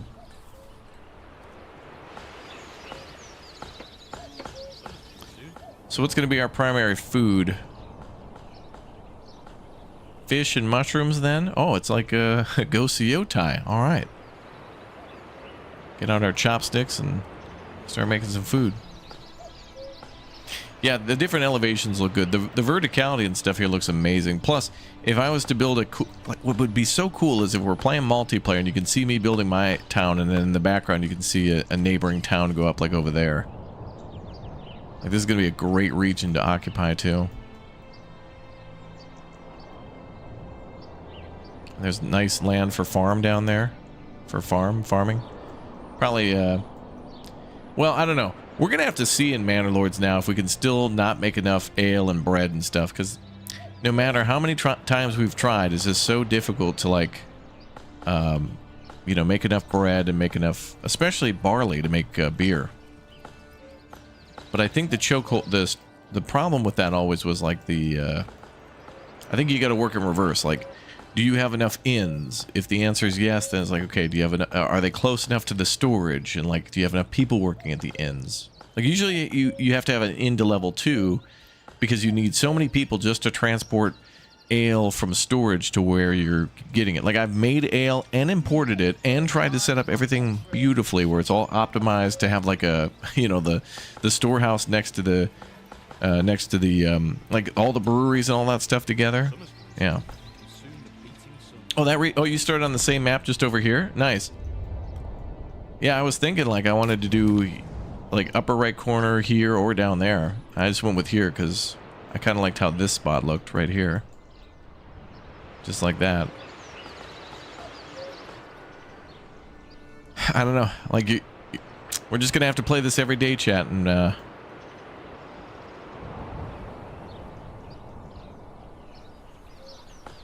we'll have to build in every one of the maps. Maybe each different day of the week we'll play in a different map. And we also have Farthest Frontier to do as well, because that's coming out on the 23rd in 1.0 finally. And I love Farthest Frontier too. I think it's really neat.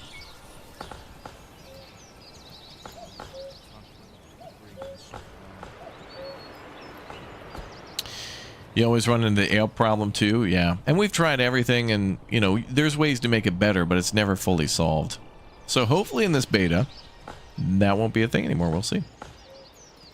Our main goal now is to try to get to small towns so we can see the next thing that's new, which is these origin development points and how they'll benefit us. Eventually. We'll see. Your voice with the soundtrack is the most beautiful thing I've ever heard. Wow. Thank you. That's very nice. Checks in the mail. Okay, I'm gonna build some roads here while we finish construction.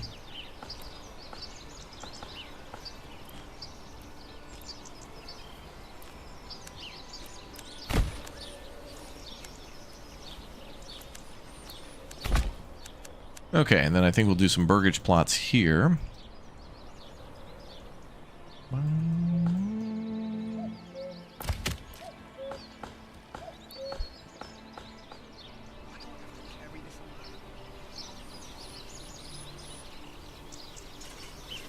Oh, they're transporting the rest of the firewood away. Good. Whoa, this is heavier than it looks. And what do we got for logs? Nothing yet. 4 timber. Okay. And each house is 1? 2.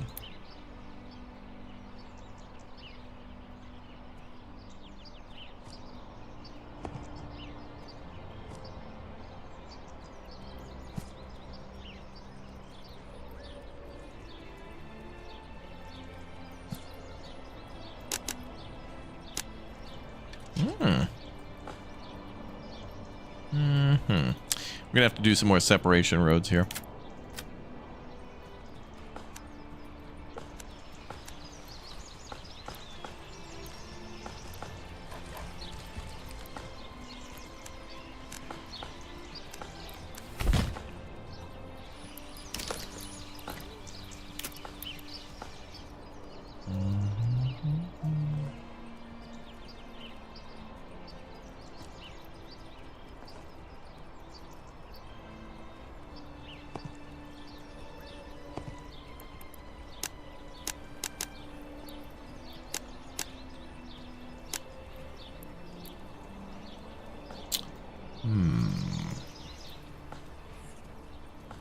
Actually, wait, I'll do it like this.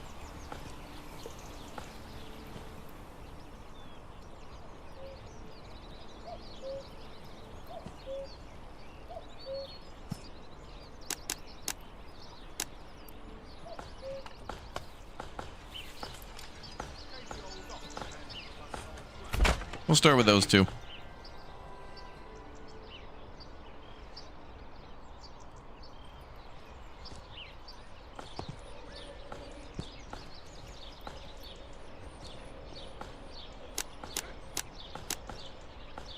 And we can do another big O one there too. Now remember, these are all for the new crops. I'm now stun lock re-rolling the map, trying to get the pond with the spot like me. Oh, really? Yeah. Seems like there's still a little stun locking going on with the having to just, you know, set things up that way.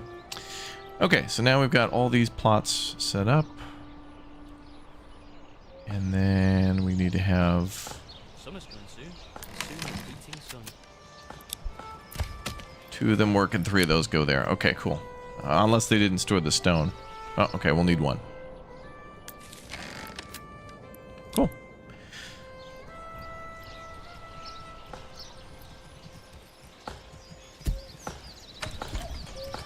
All according to plan.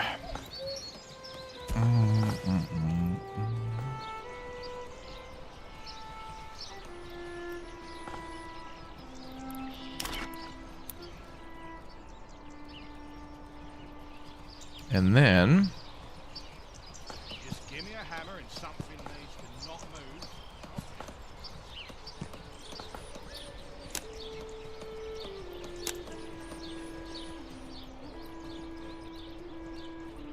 I think I want 3 smaller plots for like chickens, goats, and whatever else. Playing Banjo, thank you very much for the Raptor gift bomb, dude, over on the YouTube channel. Thank you very much. 5 gifted memberships for chat. Thank you. Come on, laddie. Chat, weren't we playing Manor Lords when like 400 people became members? That's pretty crazy, man.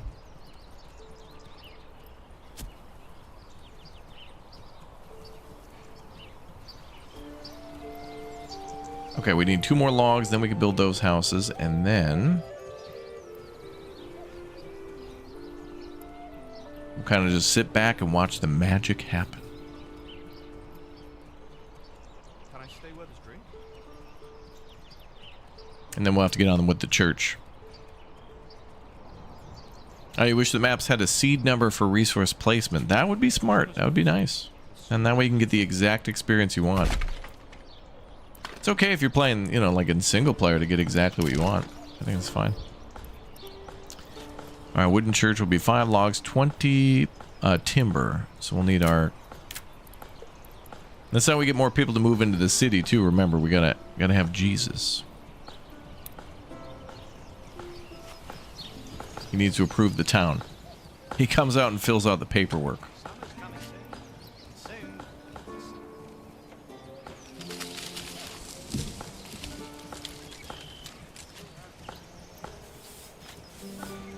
Gave the old ox a hand for the month old grey.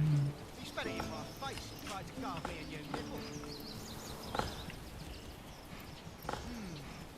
We need more wood is needed.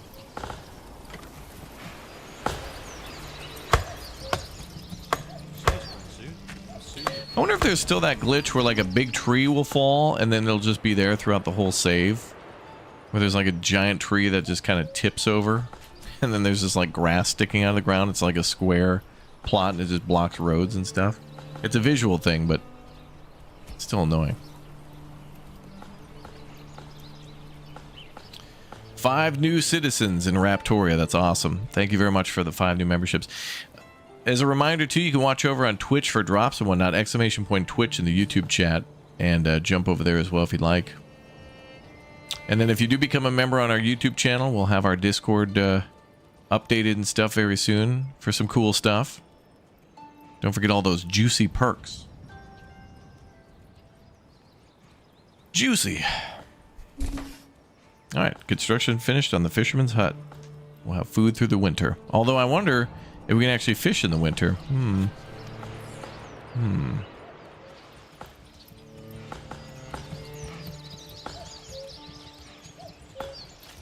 You saw a massive update and you thought 1.0? Well, you know, we're one step closer to 1.0. Let's bring up our chatty chatters here.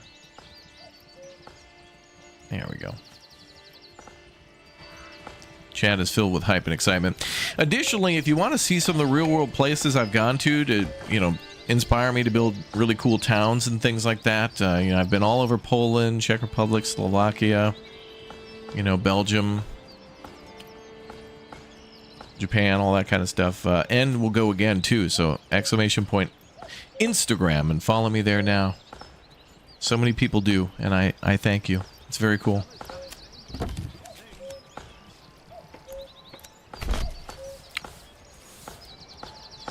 And as we get closer towards the end of the year, we're also going to have ourselves some more game giveaways too. So for those of you who watch our channel all the time in the chat, don't forget to, to subscribe for more mandatory hype and excitement, more giveaways. It's going to be good.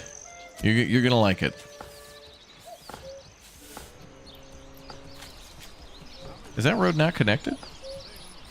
Oh my god, a travesty of justice.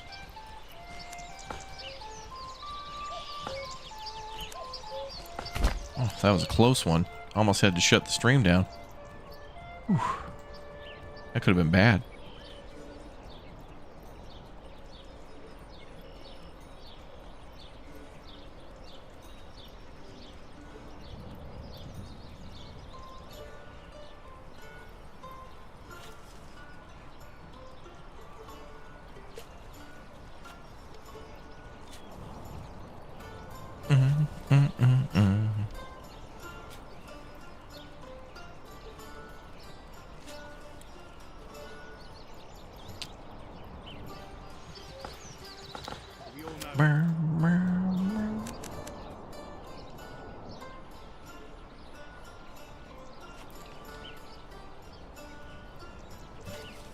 Alright, house construction is going to begin next. Do we store all those rocks and things?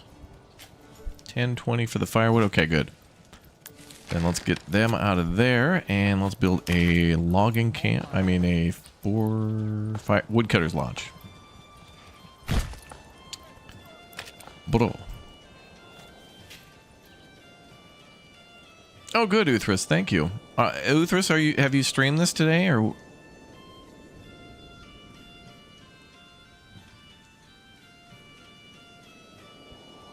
I hope we can play some Parkitect again soon, too. One thing I do every autumn is we play a little bit more Parkitect and get creative with our decorations and stuff in that game. It's very fun.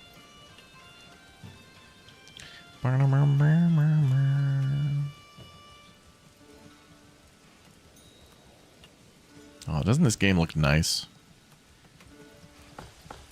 Now, let's check out AI World over there, see what they're up to.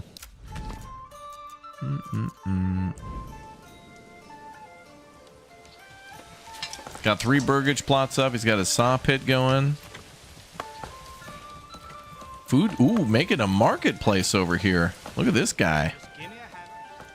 Ooh, and look at how he's laying out his roads. Look at this. That is the AI doing that, computer player. You want to play more Hammerwatch? Dude, I'm so down. It's just... Yeah.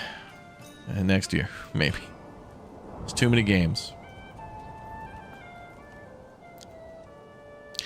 But it is nice that chat supports everything that we play, so thanks for watching everything we do. Not everything's a city builder, and not everything's like the greatest game ever, but we do have a really good time playing them, so it, elevates the fun. The mandatory fun. The AI cheats? You think so? What? They do in every game, don't they?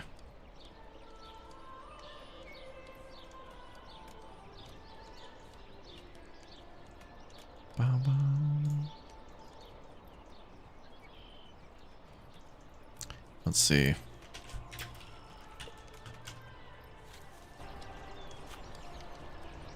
Game-ending road connection. It almost was. It almost was.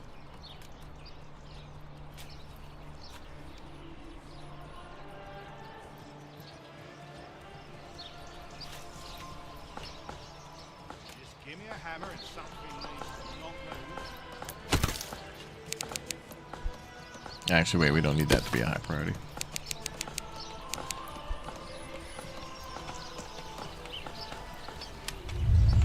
Alright, house construction has begun. Quickly now. Quickly.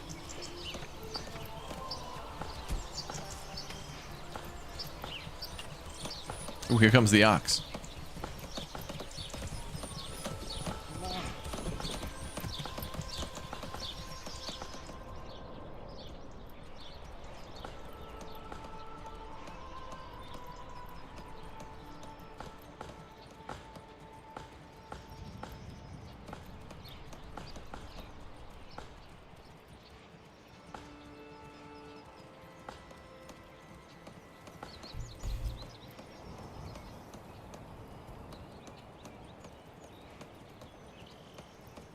stay Weathersbury?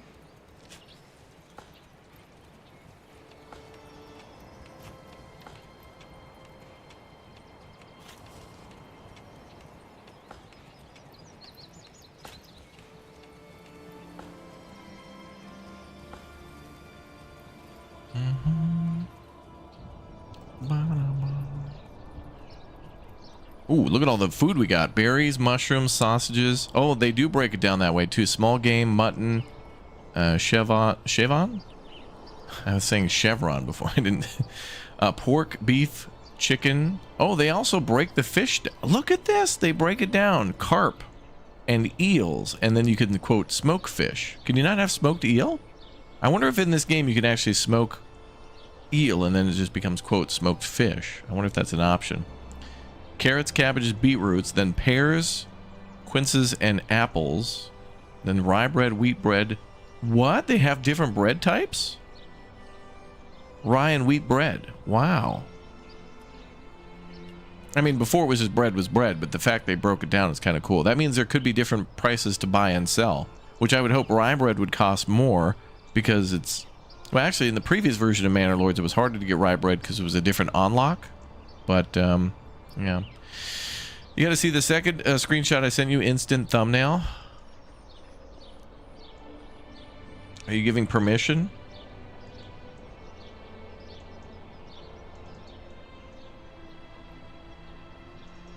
Oh, with the church, yes.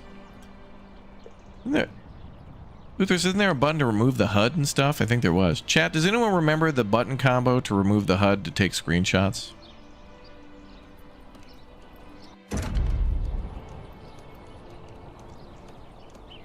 I don't remember. Ooh, there's Tab, though. Tab shows all the things going on in the city. Nice. Damn, approval rating's only 25%. Damn. Ooh, went up to 26. People are happy about the house. Let's go.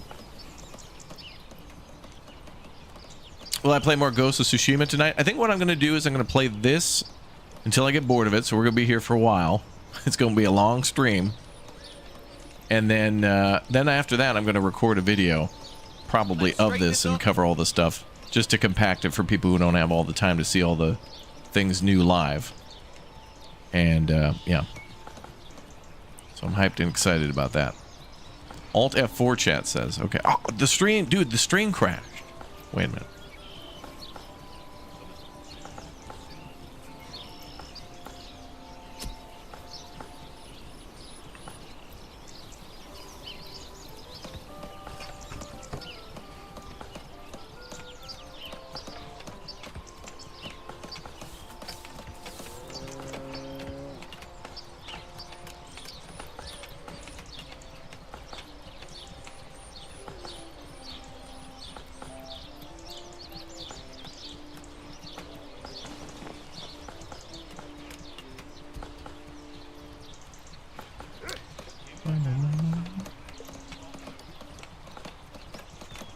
Oh yeah, if you want to update to the beta, just go to Steam and then go to the like events and news section, and Greg has like this little in the patch notes for the newest update. It tells you how to download the update and how to switch between the two.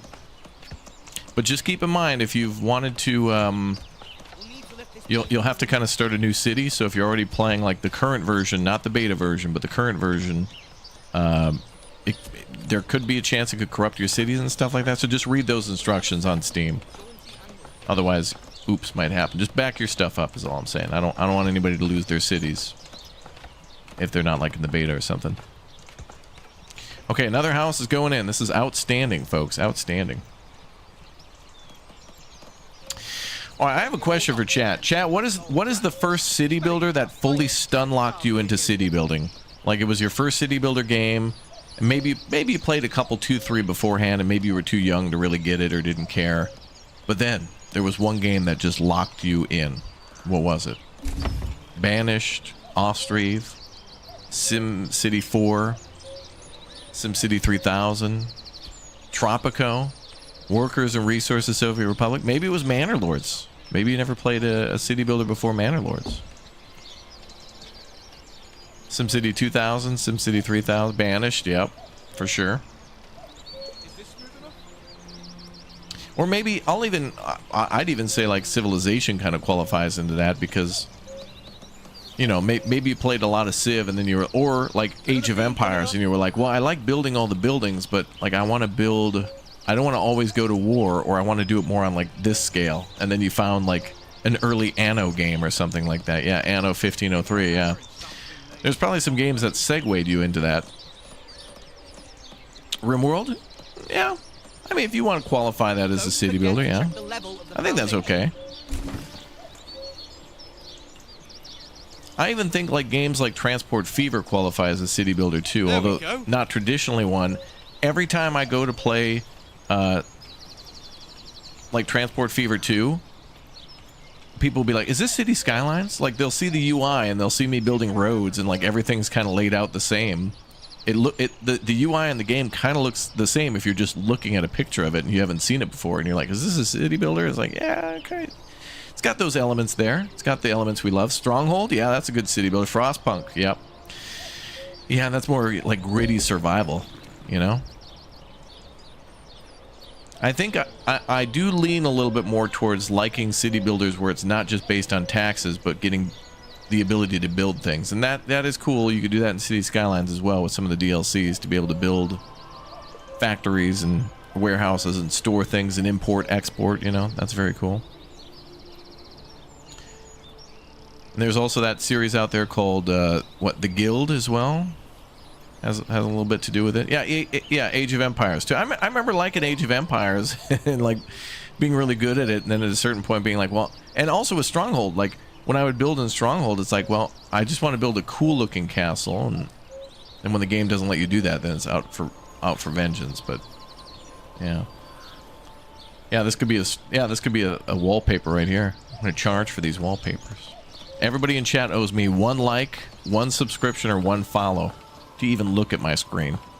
And don't even test me, because I have Disney lawyers.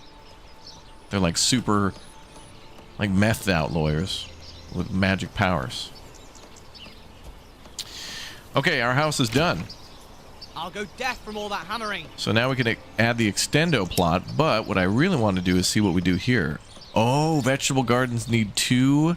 A veritable masterpiece of carpentry. Look at this. Okay, so the vegetable garden takes 2 planks to build, but also it has the bonus of pollination based on where we built, so it'll be a little bit more powerful than the regular farm like that. We could also do orchards for 2 as well, but of course it'll take a few years for those to grow.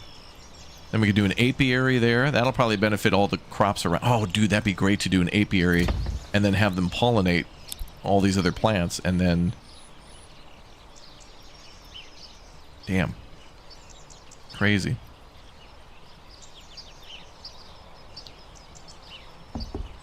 Oh, and this shows you that they need foraged goods, vegetables, grains, fruits, meats, fish, animal produce, church access, and water access. So we'll need to build ourselves a well as well.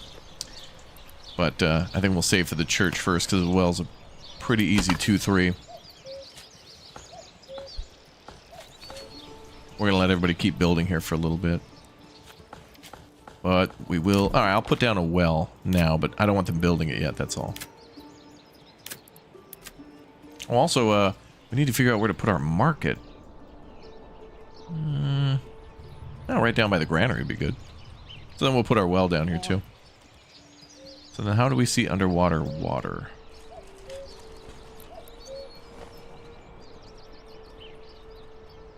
Oh, there. Okay.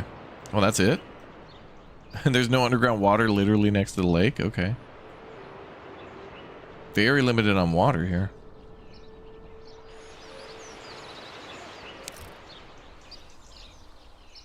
Oops.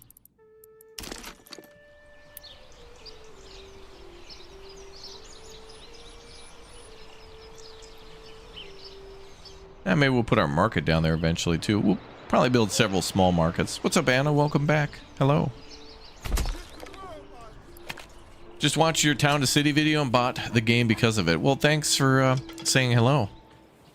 Yeah, this game's Manor Lords, but Town to City is if you love Manor Lords and you're looking to play something that's a little bit more like Anno 1800 or more Victorian era, look into Town to City. There is a demo for that game. If you haven't heard of Town to City, it's like it looks a little bit like Teardown, you know, the voxel style, but it's like Tiny Glade, but it actually is a city builder with resources and like you know, like you're making products and distributing them. But what's most important to people is like how the city is laid out. So if you like making pretty cities in Anno or Manor Lords, then Town to City is your jam. You're gonna love it. You're gonna love it. Greg nailed the update. I think so too.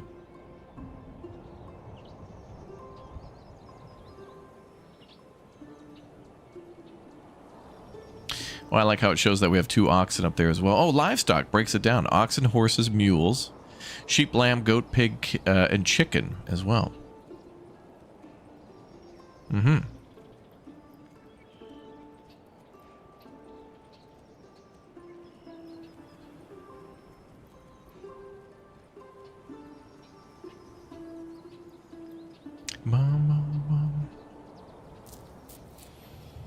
All right, so what are we waiting for now? More home construction. We're waiting for the woodcutter lodge. Look at the forest they've already cut down. Damn. I don't know why they didn't just go to the hardware store, but whatever. It is what it is. Oh, and we need the, more importantly, we need the saw pit. Which is there.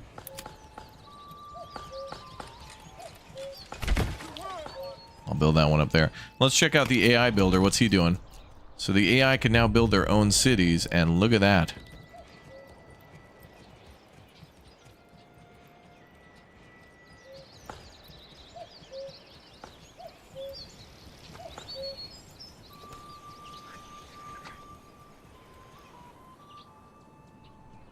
Slow start for the AI, a slow start for us, but we'll get there.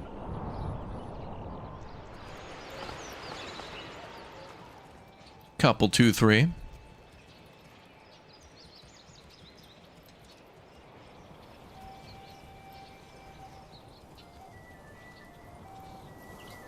Oh, music's so nice.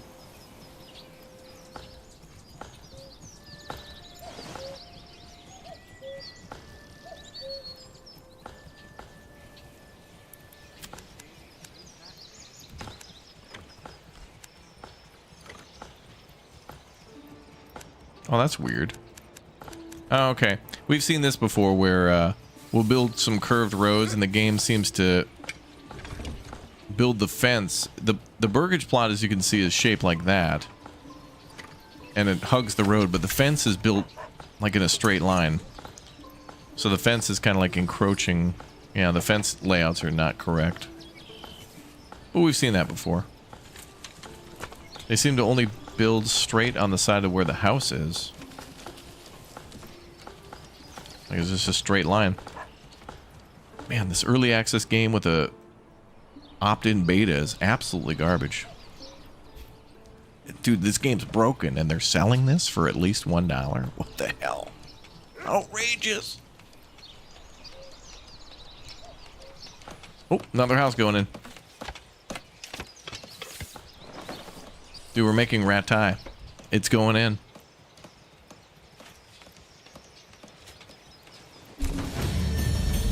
Oh my god, we did it. We've now unlocked the development tree. Check it out. Ooh, this is packed with stuff. Look at this. Bomberg smallholders. Bramberg? Brambor?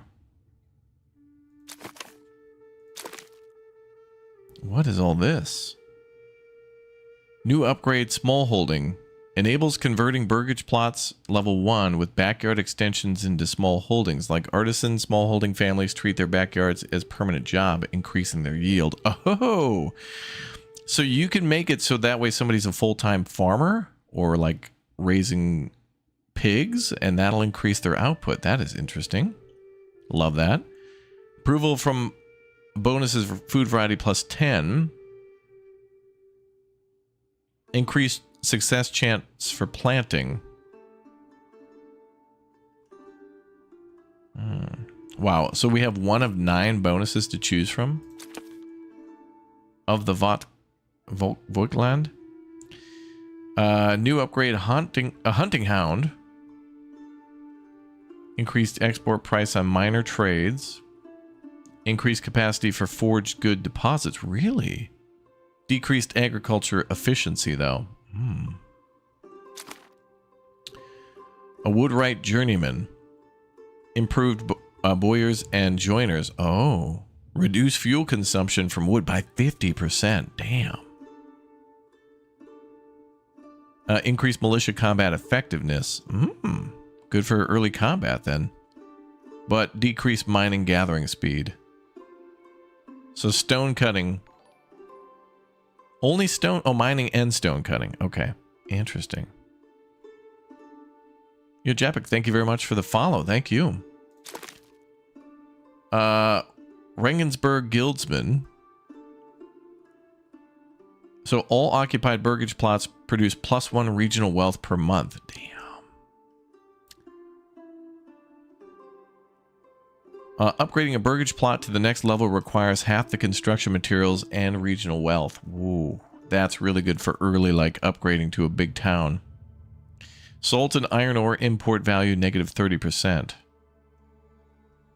Land tax approval malice. Oop. Smiths of Passau. Oh, these must be locations. Born of the Alps. Oh boy. So these are locations. Strasbourg, Masons, Nuremberg, Prospectors. Okay. Alright, so these are all locations. Where was I? Smiths of Passau, then. Increase blacksmith efficiency. Increase weapon export value. Equipped militia provide approval. Affinity local handyman bonus. A lot of these seem like they're a little later choice.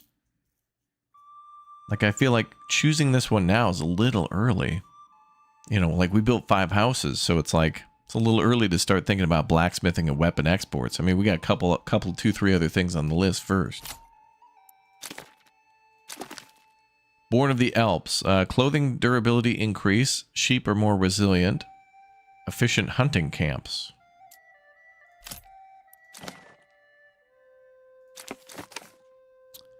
The Masons. Improve stonemason station. Reduce castle planner cost. Oh, that's good if you're going to build a big old castle.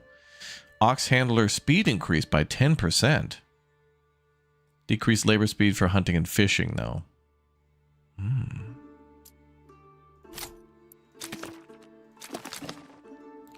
Nuremberg prospectors. Improved armorers.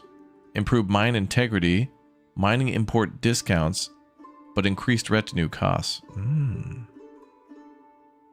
You went with regional wealth generation because it sounded nice. I don't have iron ore in my tile, though. And I probably won't even worry about iron ore until I can actually... I'd probably want to first make sure everybody's, like, boost happiness. Like, I want to make sure I do all the food types first. Oops. And then also the hinterlanders. Efficient farming at elevation. What? Efficiency when farming on elevation plus 20%. Well, damn, that's where we are right now. Cheaper animal imports. Mining speed increase. Oh. Well, damn, that helps for farming and mining. That's kind of what I planned on doing anyway. We got a rich iron deposit. And we're on the hills.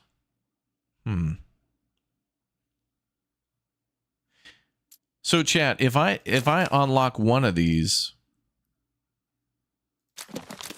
are we able to unlock more over time? Or how does this work?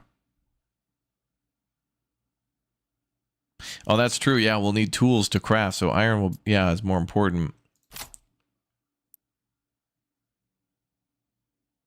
I'm assuming for now, every time that we hit a new development level, we can buy one more. I'm thinking that's how it'll work, right? Every time we level up the village, we get to buy one more of these cards. You really like the last one? Me too. I like the last one, but I also did like the regional wealth one too. Helps at the start.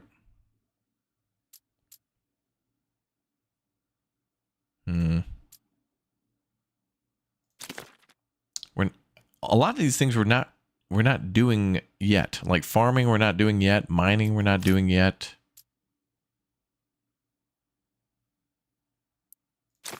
but it seems like a good idea to choose now. Like the one that would benefit us the most now would be...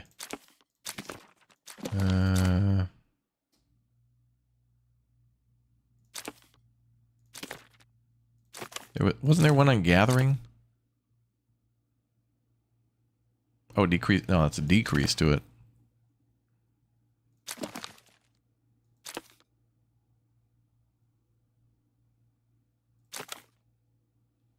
Well, maybe small holding would be good for now. Then we could have people doing full time.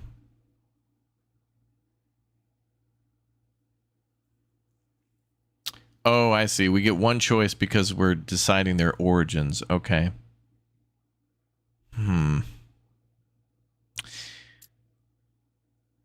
Let me think about it for now.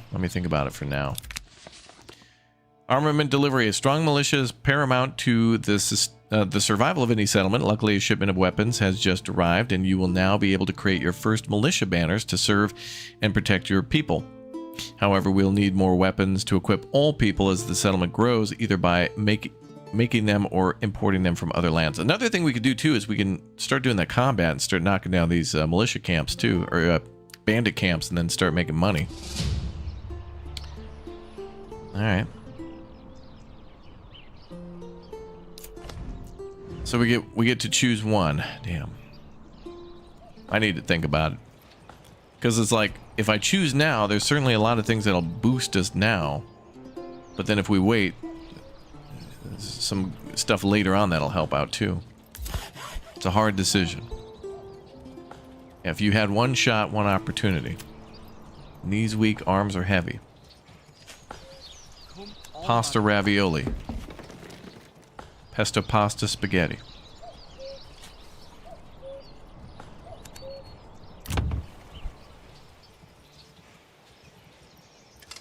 Okay, we need planks for farming.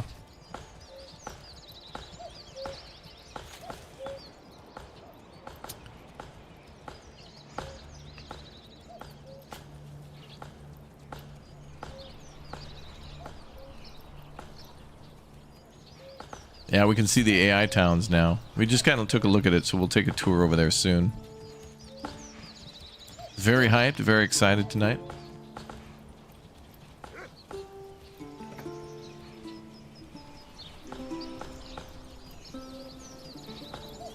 Oh, and there was a lot of cool stuff to look at there. We're gonna break that down in a video. Again, if you haven't subscribed to the channel, now might be a good time. Later on, we'll be covering a few more things that we'll learn throughout the whole stream.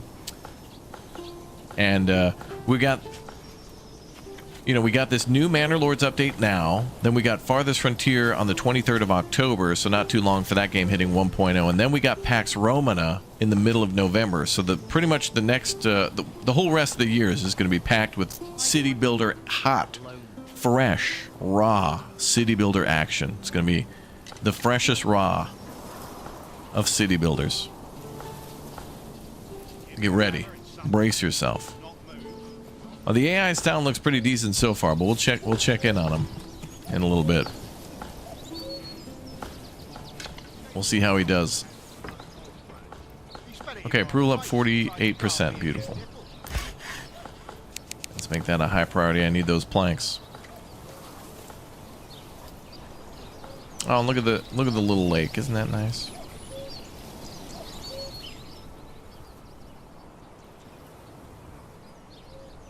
We don't need to build a market yet. They can still access things from the granary, but eventually we'll have to build one. I'll need more people to run it. And the granary too. But we can designate a spot for it to go down.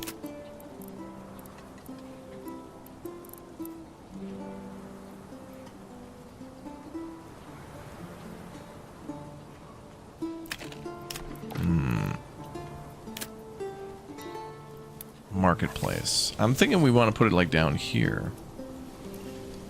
Be a good spot for it. Splendid work on the roof, good sirs.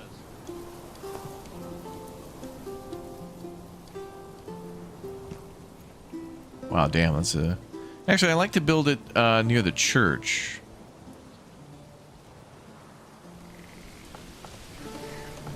I usually like to build a church on a hill, but otherwise that's way out there.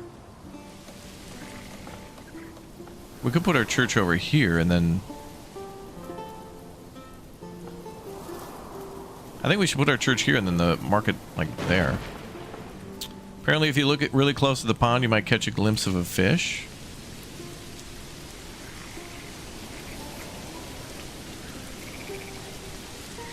Chad, do you see the fish? Yeah? You seeing the fish now, chat? Okay. Chat's saying, yeah, they're seeing fish. Yeah. I can see it in there, too. If you look real close... The hell, that one fish looks like it's wearing a mustache. Weird. Alright.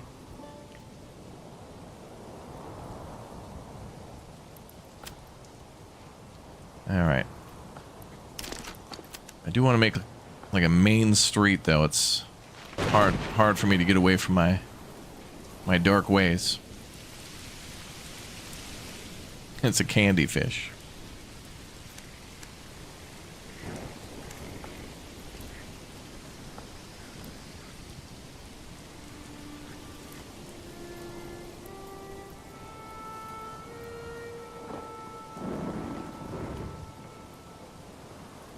Screech, thanks for the 36 months, dude. Wow. Thank you.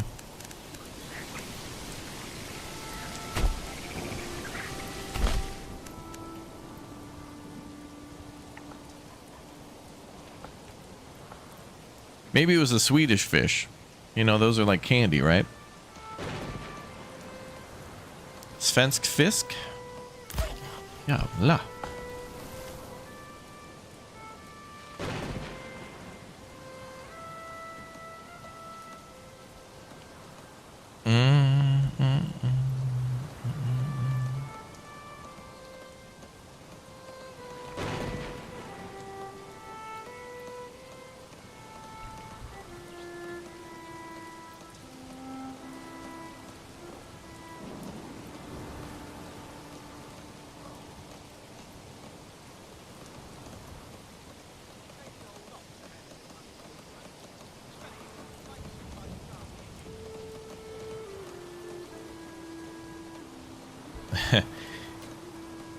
Candy cane.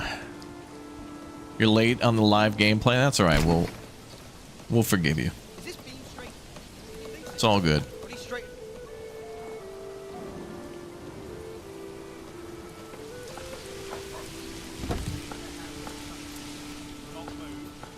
Okay, did I prioritize that? Okay, the saw pit is number 1 priority. I want to get that church down. We may be able to sell chicken out of that church. We'll have church's chicken. Or as the Swedes say, church's chicken. Dude, I love church's chicken, dude.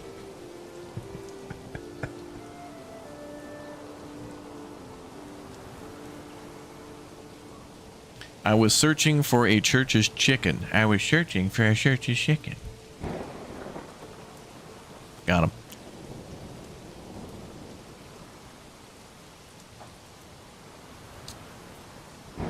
Oh man. All right. Does the map look any different from the... No.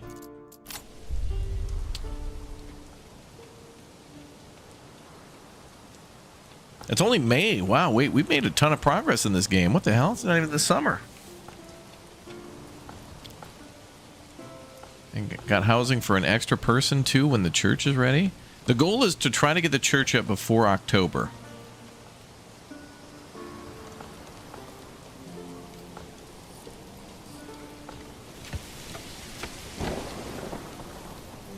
And then I think I'll take the saw pit and make that a,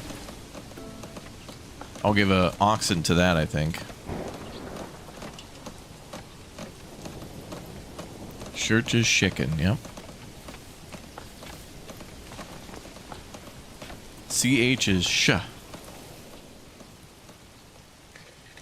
You don't even want to know how they spell Huebde. Huebde. What town are you from? Skavovde? No, Huebde. Skavovde? The hell? Rod, thank you very much for the 5 bomb for the chatty chatters, dude. Thank you very much. 5 more citizens have moved into the town, courtesy of Rod. Thank you very much. Paying those moving fees. Oh, new family. Whoa, wait, what? We're at 50% without a oh, because I'm probably playing on an easier difficulty. All right, well, good. Now we got more hands. People are getting some hands in. Helmets are not chairs. Let's go. And we got the saw pit ready. All right, let's go. Get a couple, 2, 3 people in there.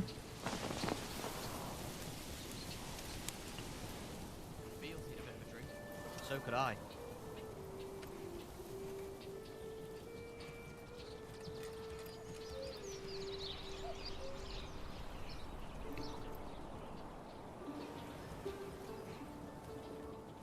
Not every day you hear Americans talk about Huebde. Bro, I've been to Huebde. I am Huebde. I have become.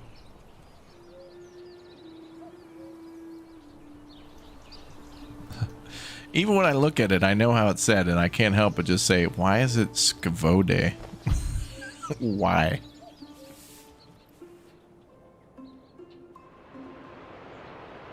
It was probably a plan in the Cold War where it was just like, hey, we could get invaded, so let's just like, let's screw up all of our town names.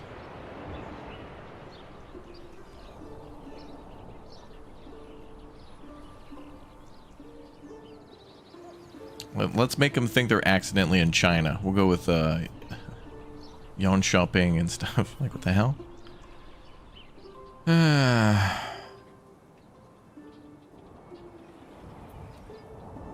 It's crazy. Crazy. Generic storage full. What? Really? What the hell? Generic storage? Oh, they mean the logging camp is full. All right, well, good. Then we'll cut that down to 1.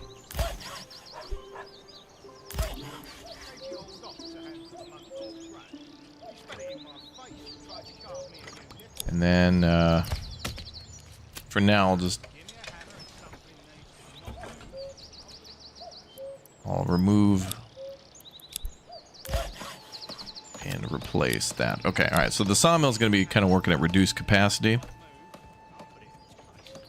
What about food? Food's okay for now. We've still got some bread. We got 4 wheat bread, and I'll wait until it's like a dire emergency. And then we'll start stacking up the fish. Luckily, the first couple of years are easy. You just get a couple berries, 2 fish, and people are like, yeah, I can last 2 years off this. Okay.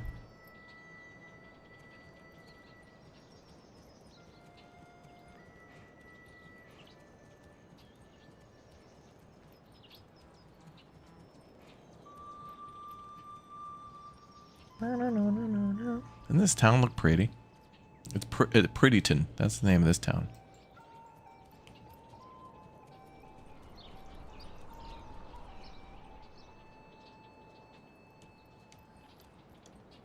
Okay, we got three free people. Maybe we could start fishing. Let's get to work. I'll get 2 people fishing. We'll leave 1 free for construction.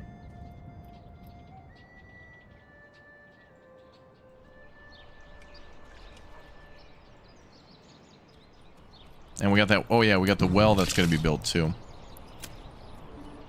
So actually, maybe I could put the church here, and then the market next to it with the well, because that's kind of a nice. I like to put the well near public spaces, you know.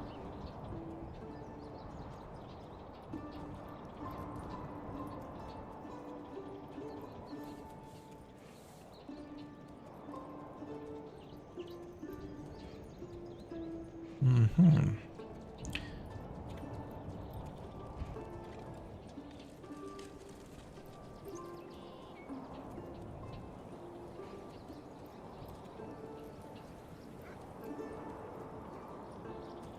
Bum, bum, bum, bum.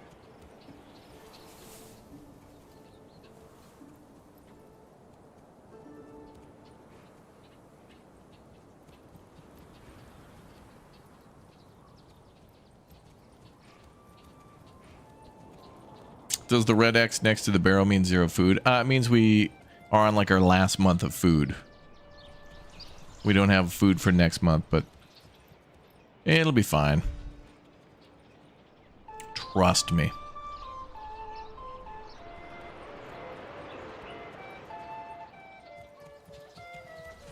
And it really bothers me that the houses didn't really follow the road.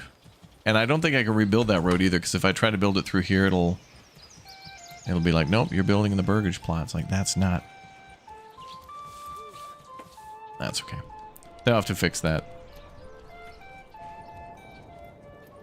Let's check out AI Town.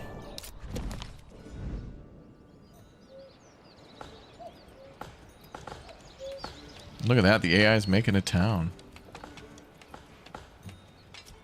Got the marketplace going too? Damn.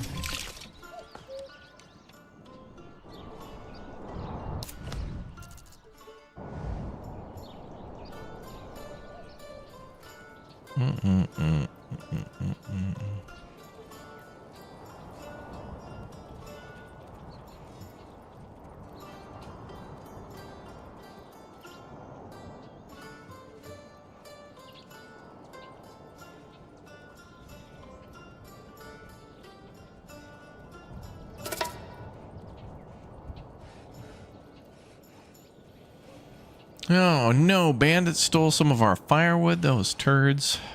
We're gonna have to get the militia up soon enough. They're gonna be dangerous. Well, maybe we should build some more houses, because people are actually moving in.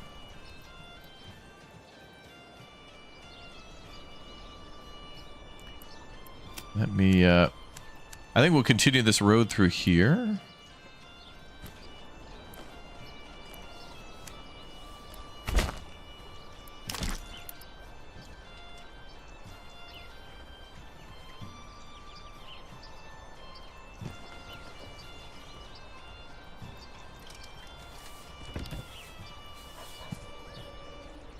Well, that'll be good.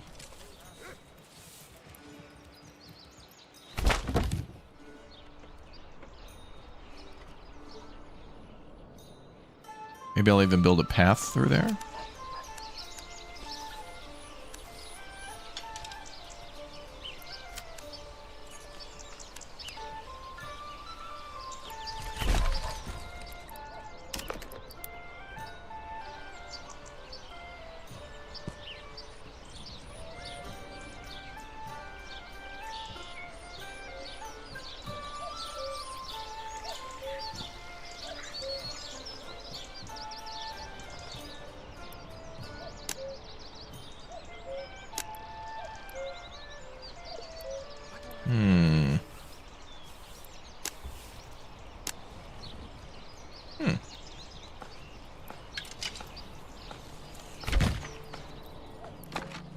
There we go.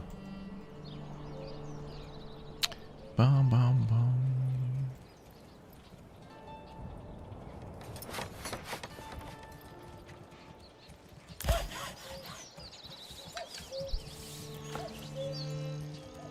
Okay, we got 10 planks, almost enough for the church.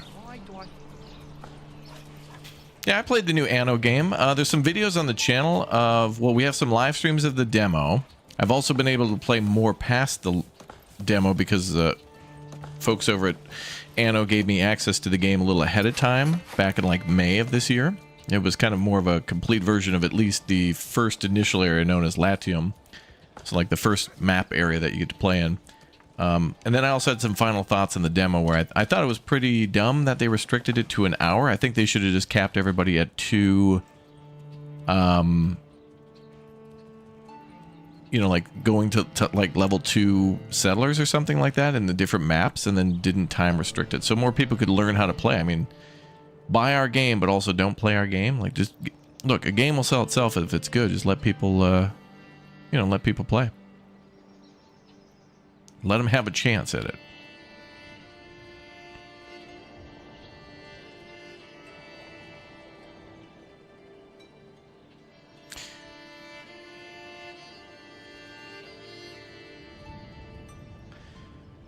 You know how it is.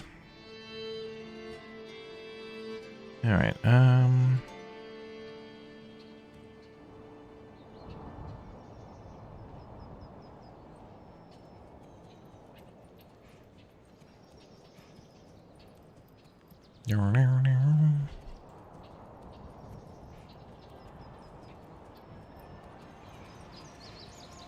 Man, these yards look weird too, because like There's nothing in them. They got nothing there.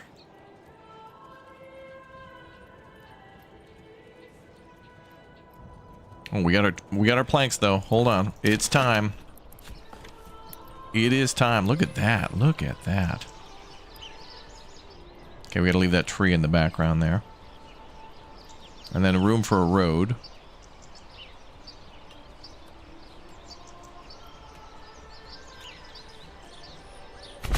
Magnifique.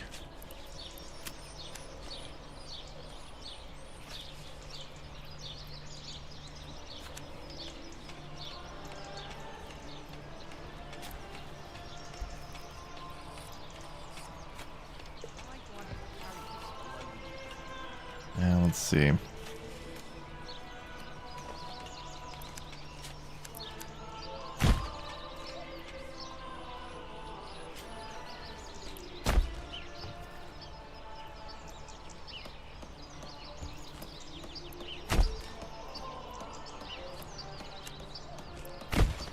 Cool, I wanted a path around the church, then we'll do our market there.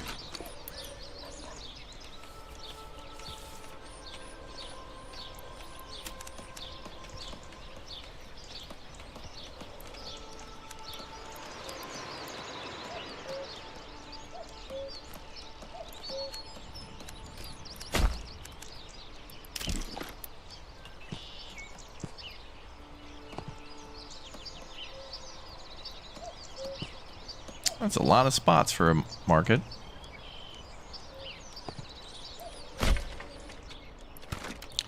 Well, whatever.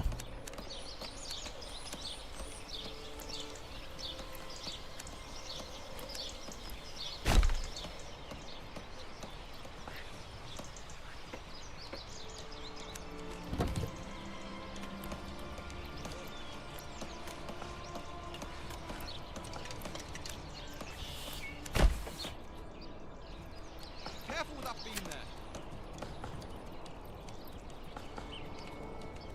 We'll see how it goes. Looking nice. Looking real nice. Okay, AI is new. Let's check and see what the AI is doing. Oh, okay.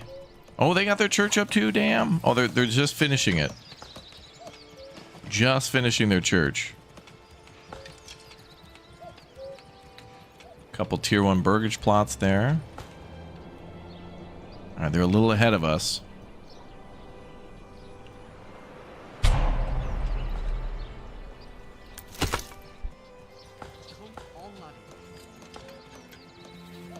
But I think our city is going to be more beautiful, robust, resilient, and other buzzwords to attract people.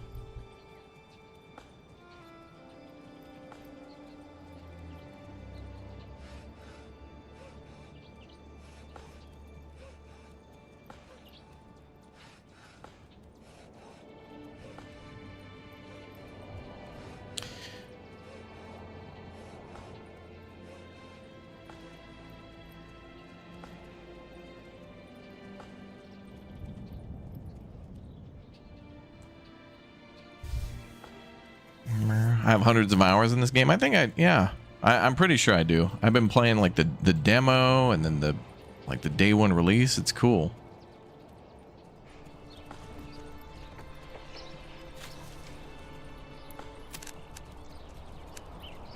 You're hearing a red-winged blackbird in the background, which only live in the New World, my immersion. Wow.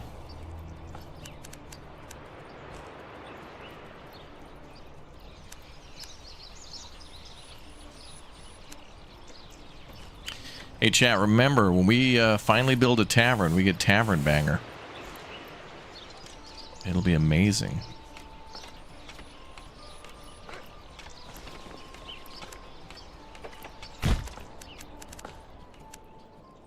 Things are coming together nicely. Oh, do we have extra planks? Because now we can also make... Oh, we got 20 planks for the church.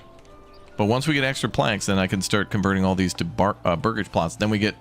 well, the farming plots. So then that means we get the beets, the cabbage, and the carrots. So that'll be good. You all know what that means. What's up, Fredneck? Welcome aboard, dude.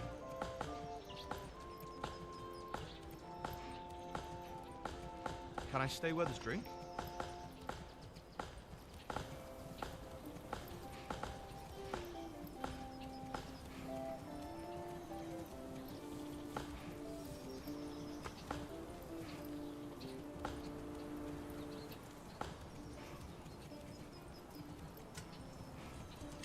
Mom.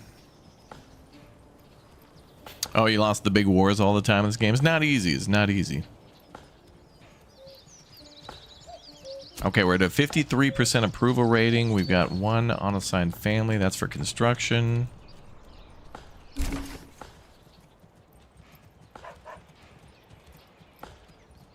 We got 25 planks now. Nice. So now that means we can start making some big old crops.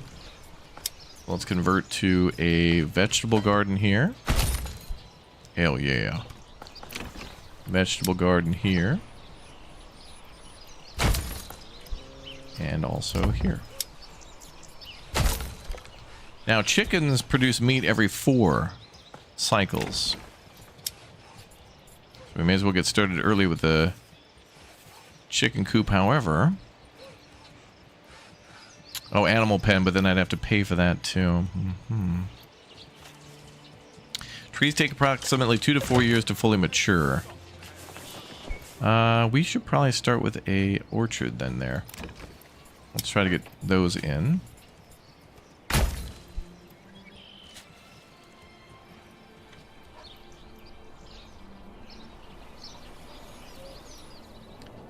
Well, that's a good point. Now that the AI can build villages, I haven't seen village rating yet, but we'll have to do something like that. We'll be playing this every day, so make sure you subscribe to see more.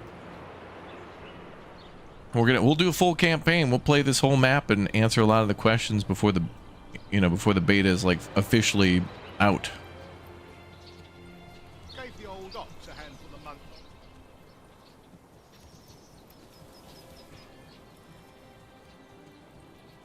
This is heavier than it looks.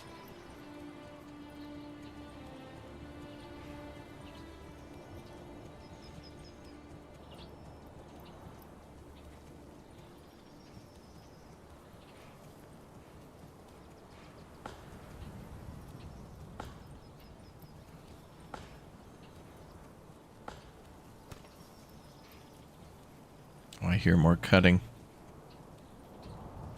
I hear more cutting. Oh, this is heavier than it looks. Oh, and are they already for... Well, I don't know. They'll have to probably wait till next year. Oh, yeah, they're upgrading. That's what it is. Oh, that soil looks absolutely barren. But it's probably fine.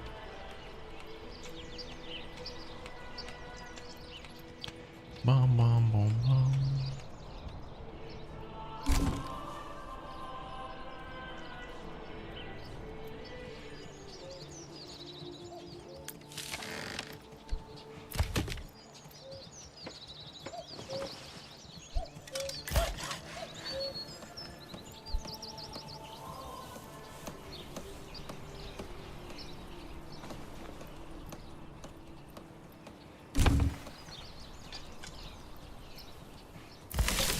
I want another family so we can do some more fishing. Okay, I'll get somebody to store, and then we should have a actually, yeah. Now we got a fisherman, and then storage, and then the market. So we got a full cycle now on food selling. So that's good. We got that going. Still not sure about our origins yet. I don't know.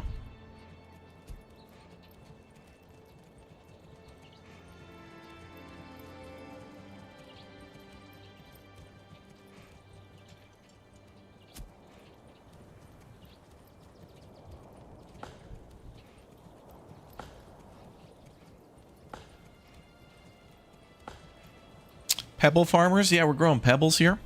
The finest, the juiciest of the smallest pebbles. That's right. Some call them fruity. Fruity pebbles.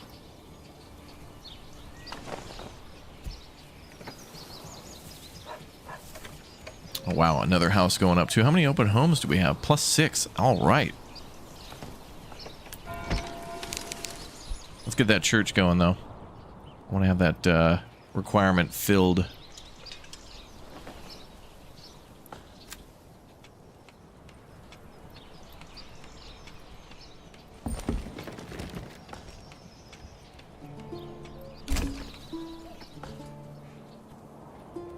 Oh, new families started to move in. Oh, this must be all the new members moving in. Courtesy of the gift bombs in the chat. Thanks, everybody, for the gift bombs. That's cool. People are moving into the town quickly. We're gonna have to leave some trees near the lake. I can't cut down all the trees, you know? We gotta cut down most of them, but not all. I have a heart, chat. Like the Grinches, you know? When it grows 8 sizes that day.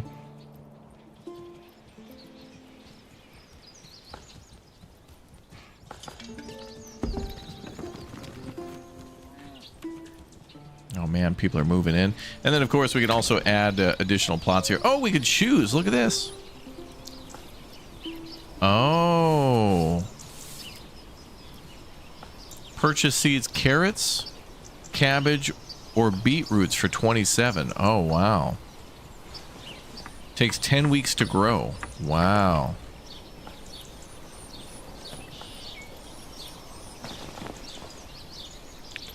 Burgage plots be spendy. Provides a low yield of beetroots, high yield of cabbage, medium yield of carrots. I guess that's why you might want maybe a bigger field for that. Although I don't know if there's really a way to kind of figure that out. Well, let's go with the beetroots because, you know, it's basic day one. Okay. So not only do you have... So now we know for these farms, you must first A, convert them to a burgage plot that has a vegetable garden. And then B, you then need to purchase seeds for beetroots or whatever you're choosing. Which will be probably the same for the animals too. First convert it to a animal... You know, like a pen or whatever, and then you have to buy the animal on top of that. Interesting.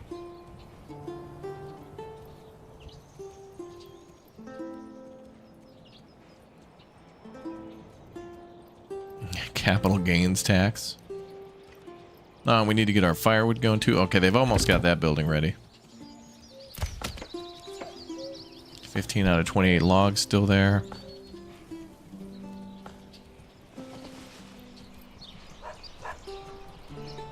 Damn, look at this. A rock garden. Yeah, we're gonna build a rock garden.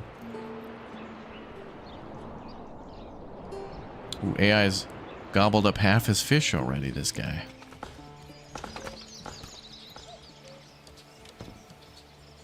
It's so nice to see the AI build. I didn't even know that was a part of the patch. Like, I saw the beta dropped. I was playing Ghost of Yotai. People were coming in and dude, the beta's out. You gonna play it? It's like, I didn't think they would do the AI just yet. I thought what would happen is the AI cities would come when the beta wasn't the beta and was the current version. But I'm pleasantly surprised and delighted to see the AI actually building something. Is there any fortifications? Not at the moment. I haven't built any, but they are in the game. There's a section here called Administration and Military. And you can build yourself a manor, which then eventually becomes like a castle. So you can build like castle walls and stuff. We'll get there too. We'll build a castle and all that stuff. I don't want to rush though, because I feel like for me, if I do that, I'm going to miss a lot of stuff. Looks like we can also get mushrooms there too. So I could do a gatherer's hut.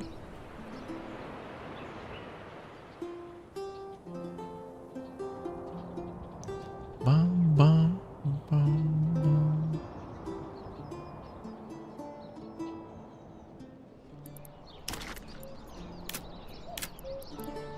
Where is that gatherer's hut? Boom. Forger's hut, okay. Oh, we can plop that over there too. Almost looks like a house.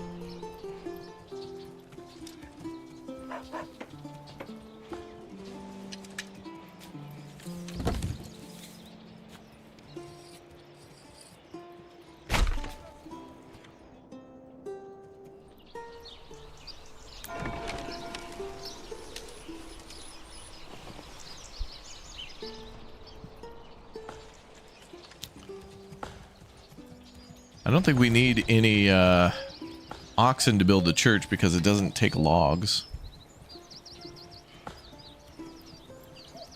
Yeah, you can build walls and place people on them, yeah. It's not fully operational yet, but we'll build a castle at some point. Everything, this last couple of months have been just so packed with new releases, updates, DLCs and stuff. It's crazy. It's crazy.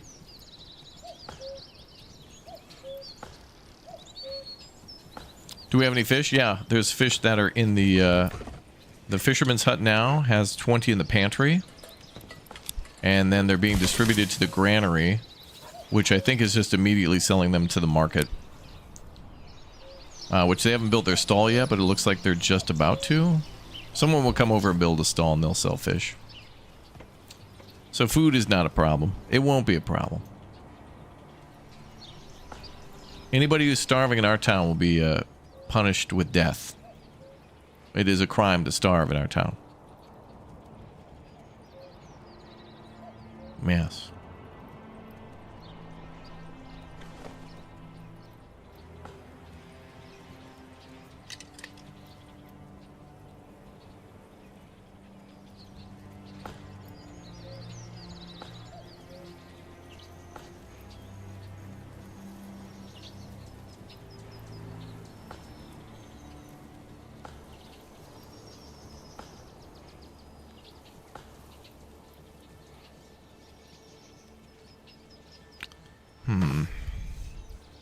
Oh, food stall's done. Okay, they were building it. Very nice.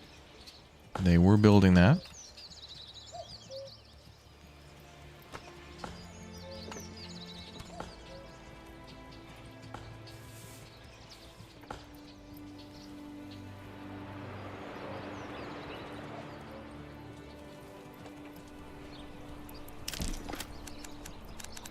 Okay, more room to build there and there.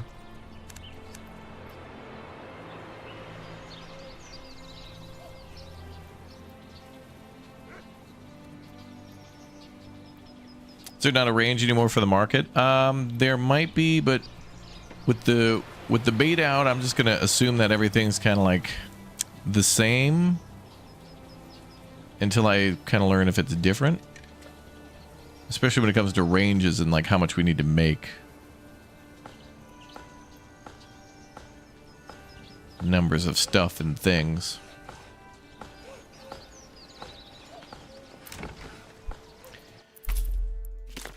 Well, there's our origins again. We're gonna have to decide soon.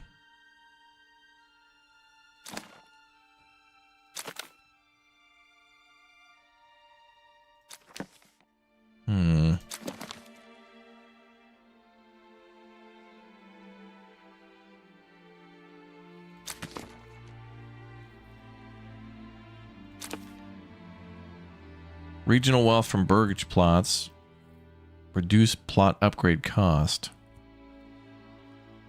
Salt and iron ore reduction.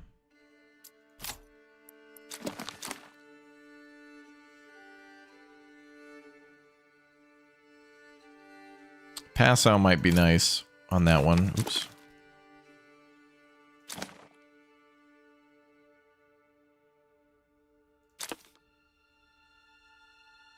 Mine integrity.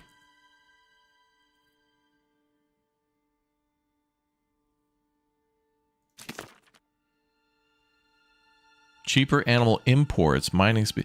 This might be what we want right here. I think this is the winner. Because one, we're at elevation and we're going to do farming. We are going to import animals, which, yeah, does include goats, pigs, and chickens and stuff, which is going to be great. And then we also have iron, and we're going to do mining in order to make tools anyway. Oh, all artisan workshops, though, efficiency minus 20%. We could counteract that, though. But that one just seems the best, maybe.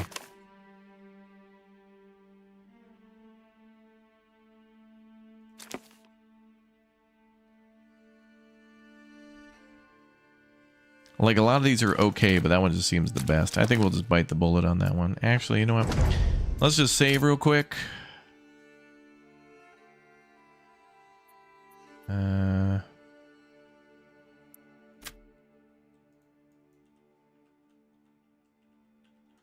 The beta.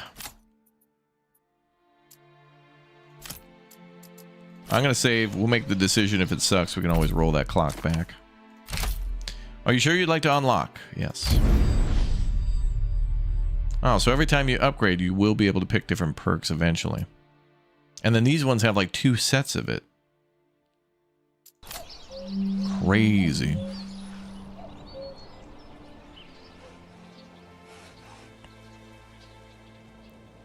Feels like we're in the Alps now, though.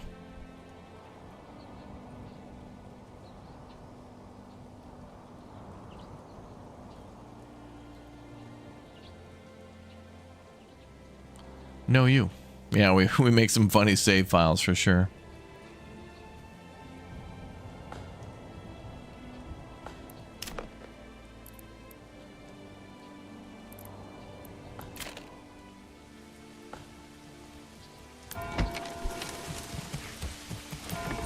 Wow, my mistake. The church does take 5 wooden logs.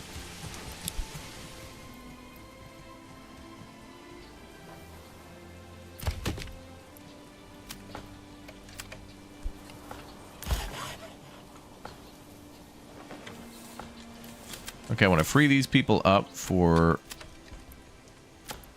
construction now. I'm going to have nobody gathering any wood or making any planks, and I just want them hauling stuff up to the church. Because the church needs lots of stone and timber. Timber, yeah.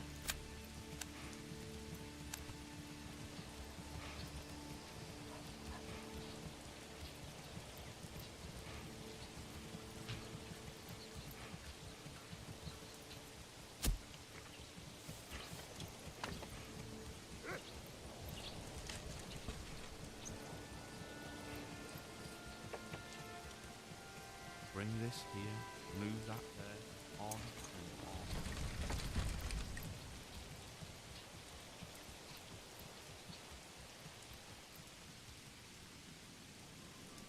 and And what's the problem here?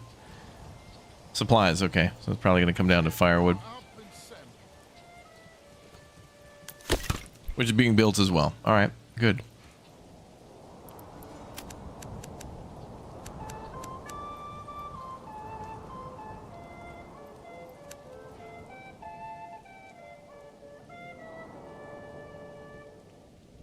And then maybe farming all down there, maybe.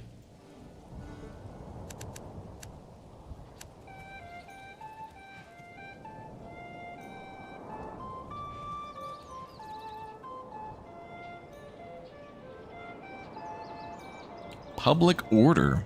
Are we making? Are we ordering a pizza or something?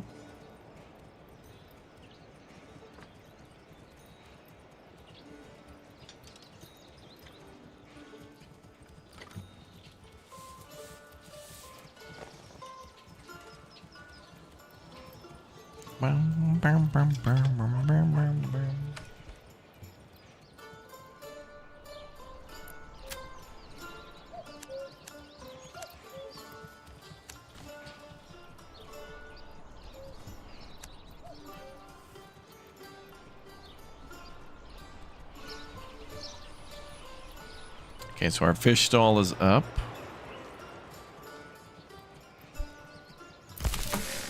Oh, 22 are in the pantry, the granary. Nice.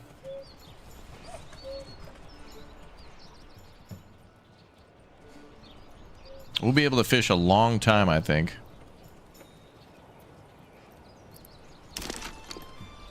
I do. Yeah, we got the gatherer's hut going too, the forger, right? Mm-hmm. Stone gatherer camp. Oh, that's going to take a tool. Mm-hmm.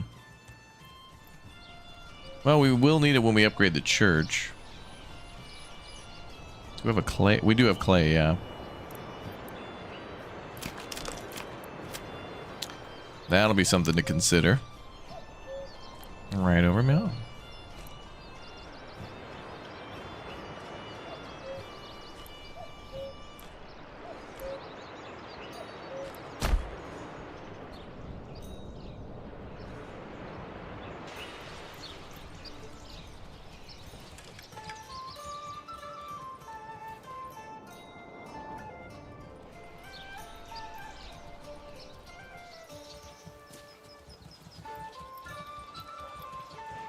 Yeah, I like how you don't have to research into charcoal too, which is great. Then you can just start making it as a alternative fuel, more efficient than firewood, and then also, of course, you'll need that for your blacksmithing, which is nice.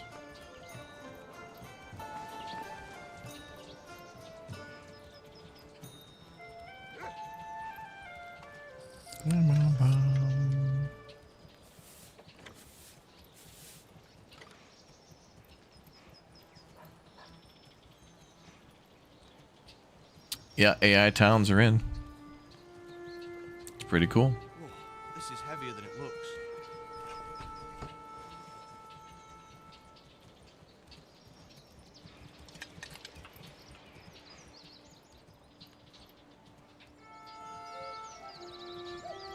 $22 fish, I assume. Carp, yep. Bring this here, move that there.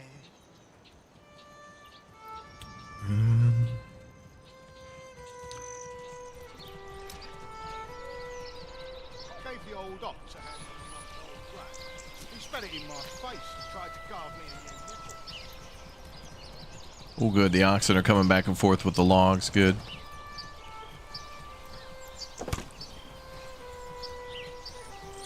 Wow. Church is going to look so nice. Water, yeah. Now, this is a part of some of the previous updates. Fishing has been a thing for a little bit, but they've now added eels, and fishing ponds can show up randomly in the map. So every time you play, there could be a fishing pond sometimes, or maybe not, depending on the spawn. But luckily you can choose like where you start now, both in like literally the region, and then some regions let you choose a couple starting spots. So like sometimes you can, there'll be like 2 starting spots just within this one region, so you get a little bit more choice, a little bit more freedom. No more, chat, no more do we have to spend an hour doing the re-rolls. I know that was chat's favorite part. They loved it when we didn't play the game and I just went back to the menu and came back and kept rolling and saving multiple maps over and over. It was chat's favorite, and now it's gone. F in the chat.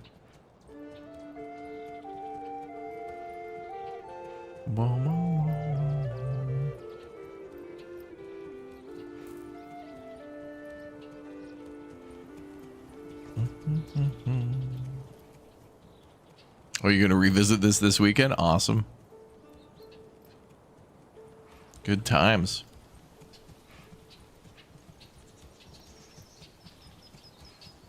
Oh, there it is. Rubble stone, dress stone, and then mortar. So is there a stoneworks building? I think we read that. Stonemason station. Workers can cut rough stone into dressed stone. Oh, there it is. The lime kiln there. Turns rubble stone into mortar. Okay, so your stone is going to have to be split in half. Some of it will go towards mortar, and some of it will go towards dressed stone. So if you're going to build a castle, you're going to need both.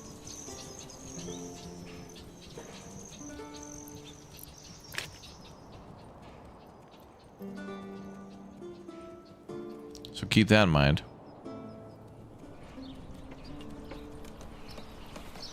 Oh, there goes the church finally.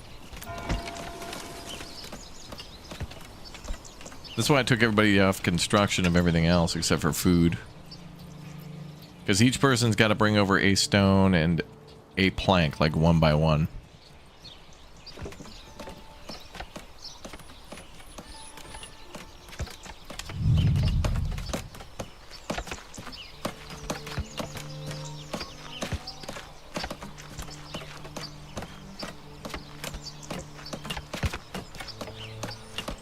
Look at that. All the support beams are going in. Oh, the sun too. How pretty.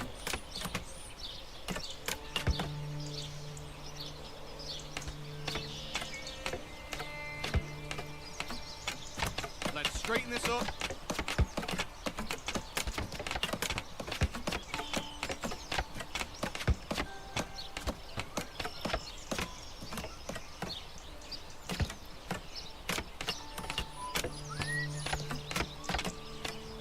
Who approved this construction Bum, plan? bum, bum, A blind man or a fool? Or perhaps a blind fool.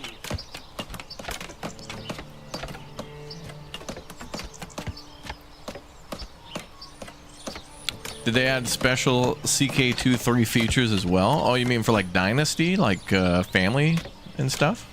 I don't think so. Hey, where are the pens? There they are.